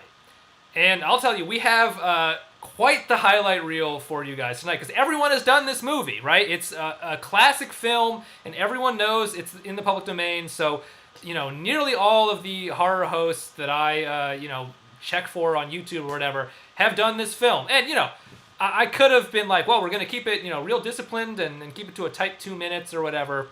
But, if you guys don't like seeing video clips of horror hosts, I don't know what we're doing on this show. I don't know what the point of all this is. So I felt like it was okay to indulge a little bit. And, before I put this on, I do just want to say, we've kind of, touched on this on the show before, but I don't want it to come off like we're making fun of the people in these videos or whatever. Because, first of all, obviously, we're doing the exact same thing that they are doing, and, there is this parasitic element to the horror host format, right? Because you're creating content by just kind of tacking your own thing onto content that already exists. But that's just kind of what everybody does now, right? Like whether you're talking about social media curators who just repost other people's memes, or Hollywood studios that crank out reboot after reboot of tried and true franchises. And as the economic pressures of the COVID-19 crisis make it more and more difficult to make a living doing creative work outside of a corporate context, familiar intellectual property will probably just come to dominate our culture even more than it already does. In a way, we'll all be zombies. Husks of the past, scavenging through the wasteland of a collapsing society, cannibalizing anything that still shows a spark of life. And if what I'm saying sounds familiar to you, that's because this is basically the same speech I gave on the first HOFF'S Public Domain HorrorFest show when we screened the movie A Bucket of Blood. In a way, we'll all be Walter Paisley, putting a thin layer of clay over the decaying remains of a once vibrant society and trying to claim it as our own. Like I said, we're all scavengers now, and if you're gonna steal, might as well steal from the best, right? Okay. So, all that being said, I know it's late, so thank you for sticking with the show up to this point, and please enjoy our jumbo king-size highlight reel of other horror hosts hosting Night of the Living Dead. Hello, darling. It's me, Elvira, Mistress of the Dark, and I'm back with still more Halloween hullabaloo. This time I've got a special Halloween treat for all of you tricksters. It's George A. Romero's Night of the Living Dead. It happens to be Halloween, and this year we're gonna celebrate by watching the George Romero 1968 classic, Night of the Living Dead. Ooh! This is our special Halloween show, and tonight we're hosting the granddaddy of them all, Night of the Living Dead. Oh, I love Halloween. It's my favorite time of year. Oh, the fall of the year. At Halloween. It's the most important holiday of the year. On this Halloween night, I feature the 1968 horror movie classic, Night of the Living Dead. Night of the Living Dead. Night of the Living Dead. We are going to be watching this. All right, tonight we have a historic week of drive-in theater. We have, first of all, what is probably one of the most famous horror movies in history, if not the most famous, Night of the Living Dead. Night of the Living Dead. Night of the Living Dead. Night of the Living Dead. Night of the Living Dead. Night of the Living Dead. Night of the Living Dead. Night of the Living Dead. Night of the Living Dead. Night of the Living Dead. Night of the Living Dead. Night of the Living Dead. The Night of the Living Dead. The Night of the Living Dead. The Night of the Living Dead. Night of the Living Dead. Night of the Living Dead. Night of the Living Dead. Night of the Living Dead. Night of the Living Dead. The Night of the Living Dead. Night of the Living Dead. Night of the Living Dead. Night of the Living Dead. Night of the Living Dead. Night of the Living Dead, everybody, of course, because it's the big Halloween show. You know, that's what I love about Halloween. It's always full of surprises. Well, it definitely looks like a Deadhead concert out here. What streets the zombies like best? Dead ends. Who's the acting coach in this movie? Oh, did you see that last zombie? The guy looked dead. How did the zombies serve their country? In the Marine Corps. Well, at least the zombies will have some cooked meat. Cooked meat. You've joined us at a rather bad time here. It seems the dead have come to life here on Shackle Island. They sent me this notification that says that my local area, the dead are returning to life and consuming the flesh of the living. The dead have returned to life and are attacking everyone they see. It's like a zombie movie out there. I swear I am. Oh, hello, darlings. Sorry, we are under attack from zombies now. Ah, a zombie!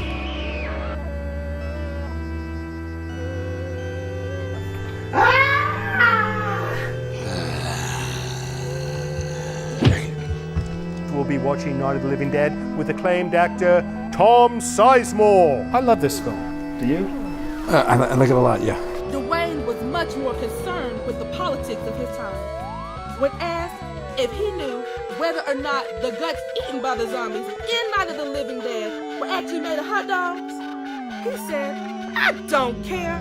Let's talk about Nicaragua." It's comforting to know that the Prez, whoever he was at the time, didn't sit around reading a kiddies book for a couple of minutes when he heard of the crisis. How are we supposed to know what was going on? So let's distract ourselves from the situation by engaging in conflict over how to best hide from it. This reminds me of something. Senator Obama has spent more money on negative ads than any political campaign in history. 2/3 of the American people think that Senator McCain's running a negative campaign. Zombies can't run. They're too stiff. That's what they said to Congressman Weiner. This movie, Night of the Living Dead, there's like a cannibalism scene. They eat people in this? Yes, there's zombies. They eat people in the movie, really? Yes. Joining me tonight for the 25th anniversary cast reunion of the great Ghoul classic are 4 of the 5 stars of the picture: Judy O'Day, to my left here, Carl Hardman, Marilyn Eastman, and Keith Wayne. We've got some special guests coming in tonight. Kyra Shawn, who is Karen Cooper, and my buddy, Mr. George Casana, who is Sheriff McClellan. Hi. I am here at Horror Hound, Indianapolis, with legendary screenwriter John Russo. It's Bill Heinzman, the very first zombie number one from Night of the Living Dead. Hi, my name is George Romero, and back in 1968, I made a film called Night of the Living Dead here in Pittsburgh. There's a lot of speculation as to why we made the picture initially, but basically, Russ Striner and Jack Russo and myself got together with a bunch of our friends and with the primary purpose of making a horror movie. And it's meant to be enjoyed more than anything else on that level, which it's gratifying to know that people are out there still watching it. It's our little slice of immortality, if you will. Yes. You got it. Every time I do a theatrical show, and in the credits, they'll put Night of the Living Dead. People react to that. And you still have that. For me, it's just, that was a form of life. We made a movie. The people who went to see that movie made that movie the success it has become. We owe them. I'd just like to thank all of you who have been watching this picture for so long, and hope you enjoy it this time again.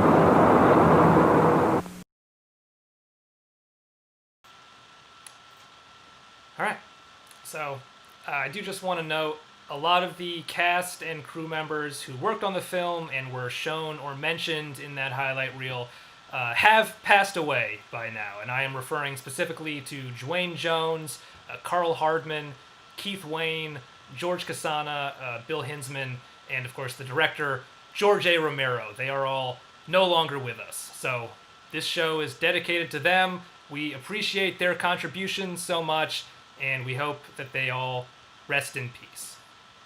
And now, the final act of their masterpiece film, Night of the Living Dead. Being monitored closely by scientists at all the radiation detection stations. At this hour, they report the level of the mysterious radiation continues to increase steadily. So long as this situation remains, government spokesmen warn that dead bodies will continue to be transformed into the flesh-eating ghouls. All persons who die during this crisis, from whatever cause, will come back to life to seek human victims unless their bodies are first disposed of by cremation. Our news cameras have just returned from covering such a search and destroy operation against the ghouls, this one conducted by Sheriff Conan McClellan in Butler County, Pennsylvania. So now let's go to that film report. All law enforcement agencies and the military have been organized to search out and destroy the marauding ghouls. The Survival Command Center at the Pentagon has disclosed that a ghoul can be killed by a shot in the head or a heavy blow to the skull. Officials are quoted as explaining that since the brain of a ghoul has been activated by the radiation, the plan is kill the brain and you kill the ghoul. Anything from the supply wagon, Gus? No, we're all right. Hey, Cass, put that thing all the way in the fire. We don't want it getting up again. All right, I got you. Chief McClellan, how's everything going? Oh, things aren't going too bad. Men are taking it pretty good. You want to get on the other side of the road over there? Chief, do you think we'll be able to defeat these things?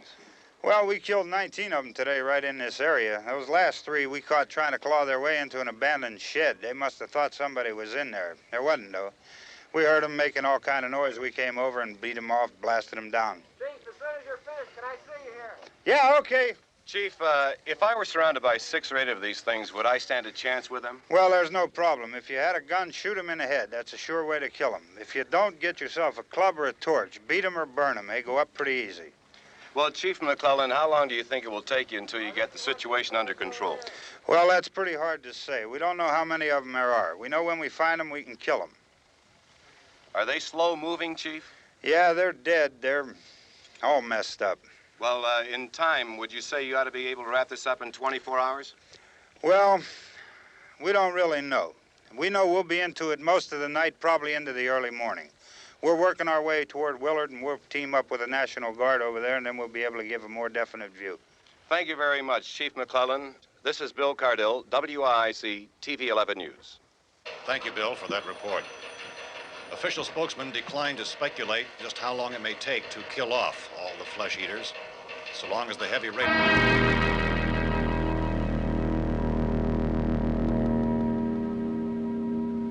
Is the fuse box in the cellar? I don't know.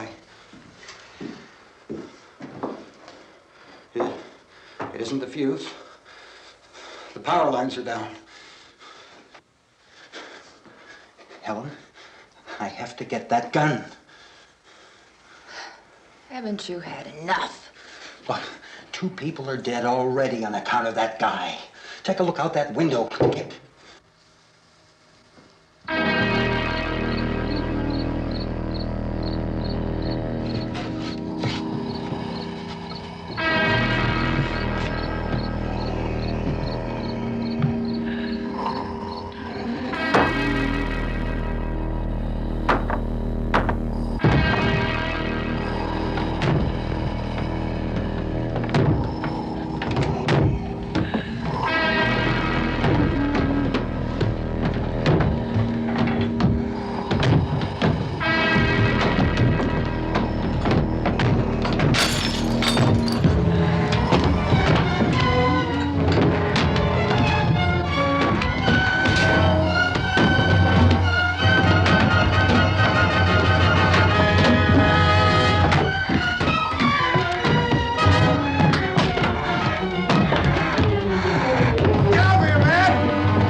You want to get about 4 or 5 men and a couple dogs? There's a house over here behind those trees. We want to go check it out.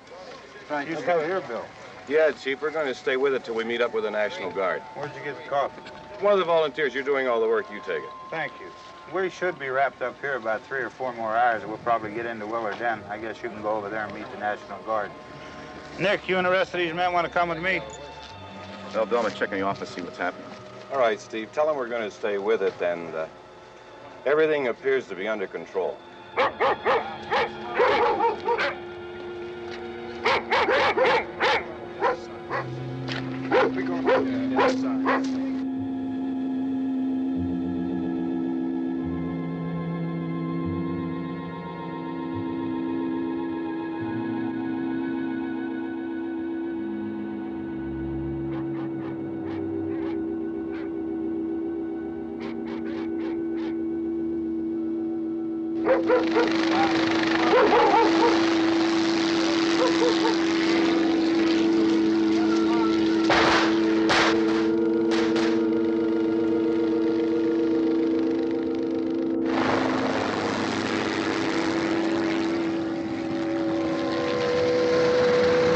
They need you down there by the barn.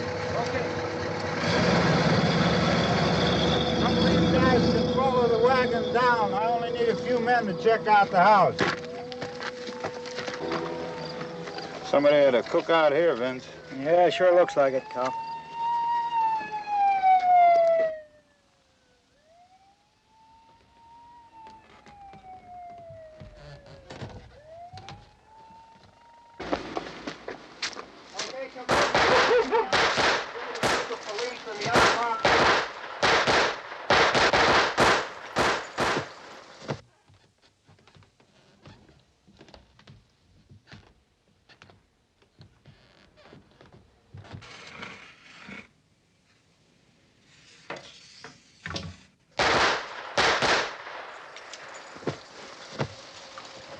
He's the dead one. Get up here. Nick, Tony, Steve, you want to get out in that field and build me a bonfire?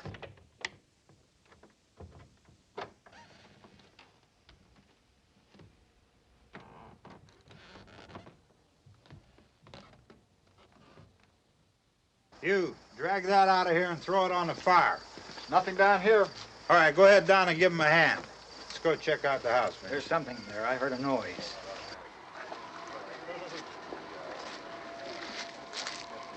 All right, Vince, hit him in the head, right between the eyes. Good shot. Okay, he's dead. Let's go get him. That's another one for the fire.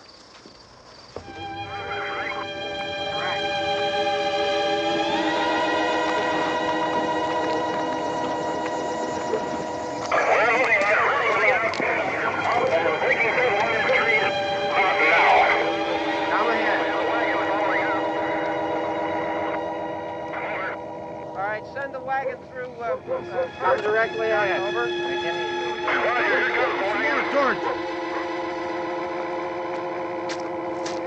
Keep those dogs back off of those things.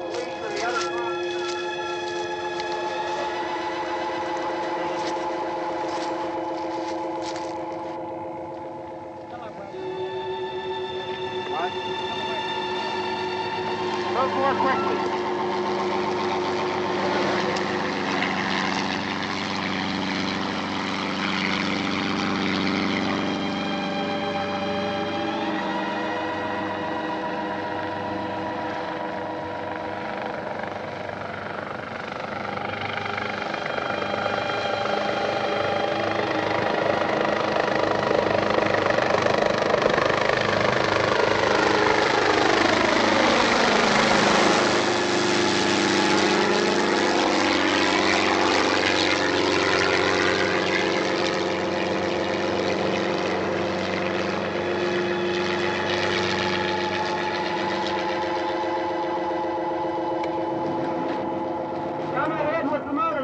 Please. Let's go back there. That's the way. Hey, Randy, light these torches over here. People in the back, way in the back.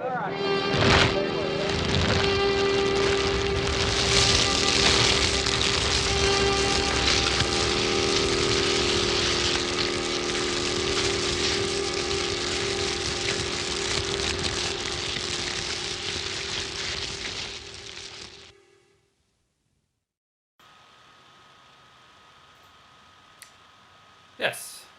So, as people said in the chat, brutal ending, devastating, not really fitting for a silly comedy show like this, but that's part of why it's a great movie. So, I hope you all enjoyed the film and the show. Many thanks to our guest, Brooke Van Poppelen, for coming on. I have been your host, Hoff Matthews. My co-producers on this show are Andrei Alupului, George Gordon, and Marybess Pritchett. I guess they're all zombies now, but I still want to take this opportunity to thank them for putting so much work into the show and doing so much to make the show what it's been for the past several months. This is our last show, certainly of this run, maybe ever, I don't know. We don't currently have scheduled plans to bring it back at any point. We always could. The pool of films, or public domain horror films that we could pull from, is starting to get a little shallow, and I also sort of feel like, I don't know if we would top what we've done so far on this show. I've been really proud of it. It's great to do a horror movie show in October, and this has obviously been a very strange moment in history, and it's felt good to have this sort of as an outlet during these times.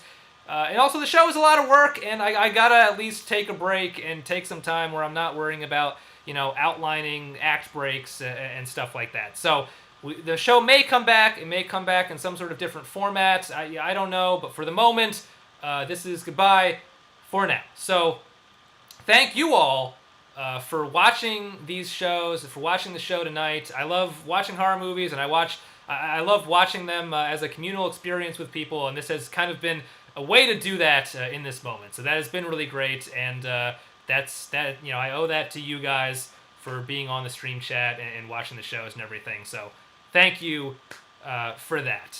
I'm looking forward to getting some sleep and getting some rest tonight. So I'm gonna roll the credits, but thanks again, and happy Halloween.